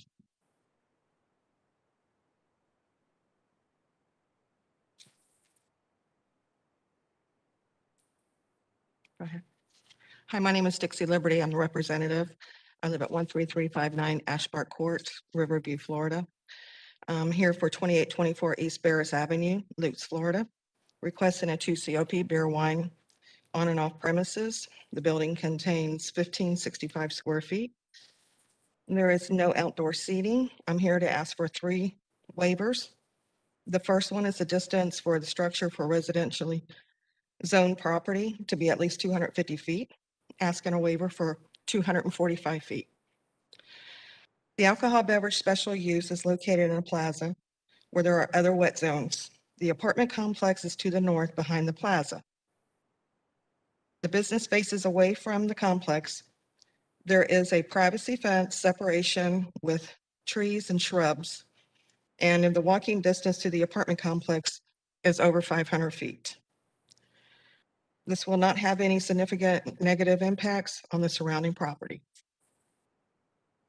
The second one is for the no more than 3 of the approved same kind within 1,000 feet. The property is located within an established commercial area that's characterized by a presence of several restaurants serving alcohol beverages. This should have no negative and significant negative impacts on the surrounding properties. This area it's booming, and there's a lot of building going on still. The community use within 500 feet. There is a church that is to the west of the plaza. It is away from the establishment to be wet zone. The church is 494 feet away. The walking distance is over 500 feet. And this should have no significant negative impacts on the surrounding properties. The business faces to the south, and the church is all the way to the west, which you do not see. And the parking lot separates all this. You have any questions? I don't have any questions. Mr. Hissing, you have any questions for me? Okay. Okay, good afternoon, Laura Marley, Development Services. The request is for a distance separation waiver for a 2-cop alcohol beverage permit for the sale and consumption of beer, wine on and off the permitted premises, package sales for a hookah lounge and bar. The distance from the proposed structure to certain community uses shall be 500 feet. There is a church to the west that is 494 feet. The distance from the proposed structure to residentially zoned property shall be 250 feet. There is an apartment complex to the north, which is 5 feet. There shall be no more than 3 approved of certain type of alcohol beverages uses within 1,000 feet of the proposed alcoholic beverage. There are 5 wet zones within 1,000 feet of the above referenced. The proposed wet zoning is located internally in a commercial center and will not face the church or residentially zoned property. The residentially zoned property consists of multifamily development to the north that is in the same planned development as the commercial shopping center. The church is located to the west. The church owns the RSC 6 property in which a parsonage is located and is separated by a street, which is Network Place. There is no direct travel connection between the proposed wet zoning and the residentially zoned property adjacent to the north of the subject property. The entrance to the proposed wet zone area is oriented away from the residentially zoned property to the north. The proposed wet zone is enclosed within the building. There are no proposed outdoor areas, and there's a 6-foot fence with barbed wire and screening to the north of the building containing the proposed wet zone area, which serves as a buffer between the wet zone area and the residentially zoned property. Staff finds the request to be approvable and is based upon the wet zone survey indicating a total of 1,565 feet of floor space for the proposed use that was received February 19th, 2021. Thank you. Thank you. Thank you.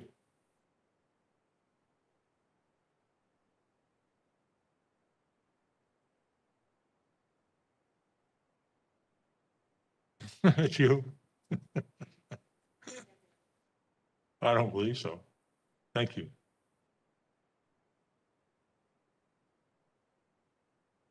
Okay. Are there any proponents in favor of this project? Seeing, I think, an empty room. No, I know that. Are there any opponents to this particular project? This then would conclude the hearing on this particular project. Okay, that brings us to our final case, which was item G5, the variance that was continued to the end of the hearing. We do have the applicant now connected to participate virtually. So I will introduce that case. Item G5, variance application 21-0258. The applicant is Mario Parra. Request is a variance to accessory dwelling requirements, and staff findings will be presented by Tim Lampkin. Hello, good afternoon. Tim Lampkin, Development Services. For variance 21-0258. This applicant is requesting setback variances for an existing accessory dwelling and covered patio on a corner lot zoned RSC 6. Per LDC section 6.11.02.e, accessory dwellings shall meet principal building setbacks. So the front yard setback is required to be 25 feet minimum, and the side yard setback is required to be 7.5 feet. The applicant is requesting for the accessory dwelling a 15.1 foot reduction to the required front yard setback to allow a front setback of 9.9 feet and a 4.2 reduction to the required side yard setback to allow a side setback of 3.3 feet. Regarding the existing covered patio, the section 6.01.03.I.4 covered patios shall not intrude into the required front yard. the applicant requests a 7.4-foot reduction to the required front yard setback to allow a front setback of 17.6 feet from the north property line. Staff does note that this is a corner lot with required front yard setbacks on the north and the east sides. And also, it should be noted, the accessory dwelling was converted from an existing garage without permits, and the property owner has been cited. I'm certain the applicant will speak to that. And that concludes staff's presentation, unless there are any questions. Thank you.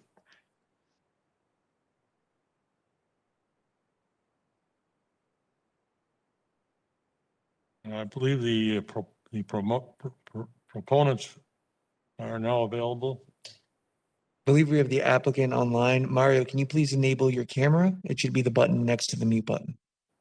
I'm trying to do that, and if for some reason it's not working. So can you hear me? We can hear you, but we will need your camera enabled to be able to testify. Okay. I'm clicking on the, and it just does not respond. It goes on Are you trying on to a lap? connect. Are you on a laptop with a webcam? Yes, yes, I am. Let me see if I can get a connection on my phone and see if we can, give me just 1 second here. The only other suggestion we would have is to have you back out of the meeting and rejoin right away. And that will, you could use the same link, and sometimes if this is your first time on WebEx, it will fix any issue. Yes, I'm sorry. What was that again? One thing you can try is back leaving WebEx, hitting the red X on the bottom right, Okay. and leaving the program and rejoining using the same email. That will sometimes fix some of your issues. Let me go ahead and try that. Give me just 1 second, please.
Hello, Mario. I see we have you back in.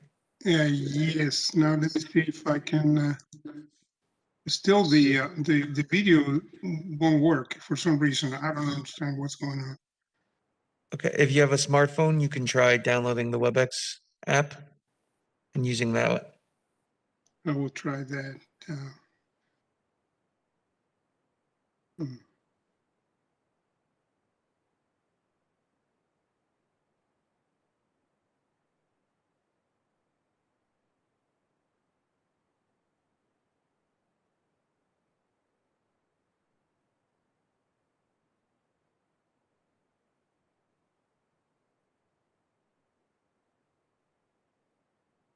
It's giving me, says, well, let me try something else. Okay.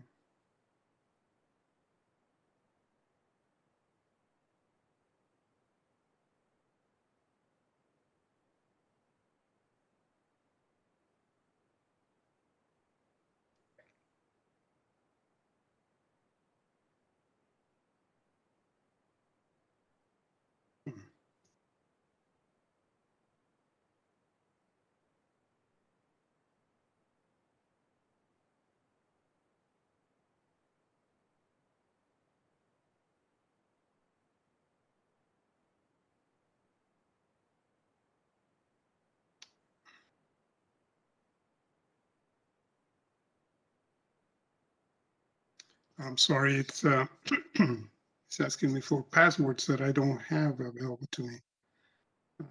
You said it's asking you for a password? Well, no. It's what happens is that it's asking me to download an app, and then when I go into the Apple Store, it won't. I'm sorry.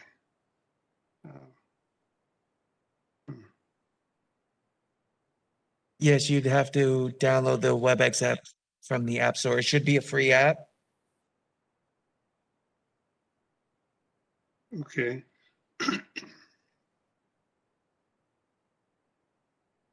And once you have that downloaded, you can go right into the email and hit join, and it should automatically open. It says Safari cannot open the page because the address is invalid. And when I download the app, it's asking me for a password. I believe that'll be your iTunes information. Well, that's the issue. I don't use this often enough to know how to do this thing. Sure.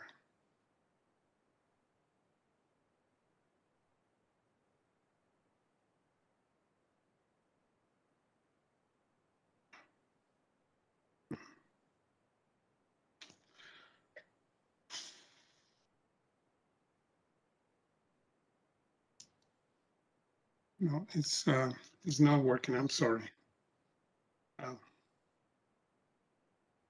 Okay, upon discussions with county attorney, Mr. Parr, I regret to inform you that all testimony that's done remotely must have audio and visual. And so since we can't establish visual, we're going to have to continue this case on the record to the next hearing. And I regret to tell you that, but that's what is needed.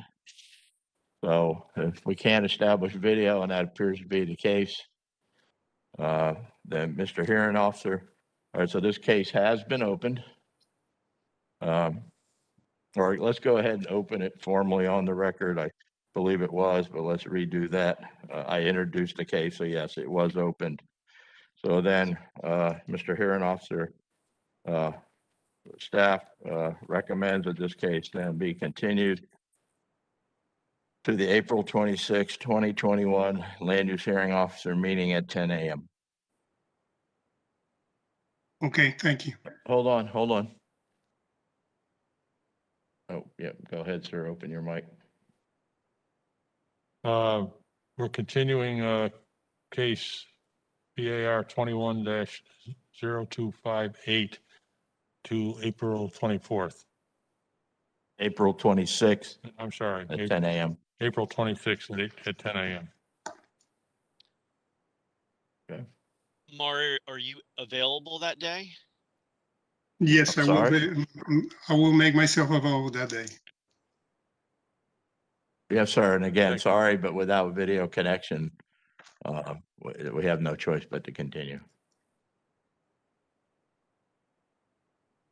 I understand. I appreciate your patience, but I don't know what, what else to do. All right, and I would suggest that prior to our next hearing, if you get in touch with the communication staff or vice versa to try to work this out, so, or attend the next hearing in person, so that would be I also will be be an attending option. in person. Okay, great. See you then. Thank you, sir. And this concludes this hearing, and I would call for adjournment. Thank you. Distance.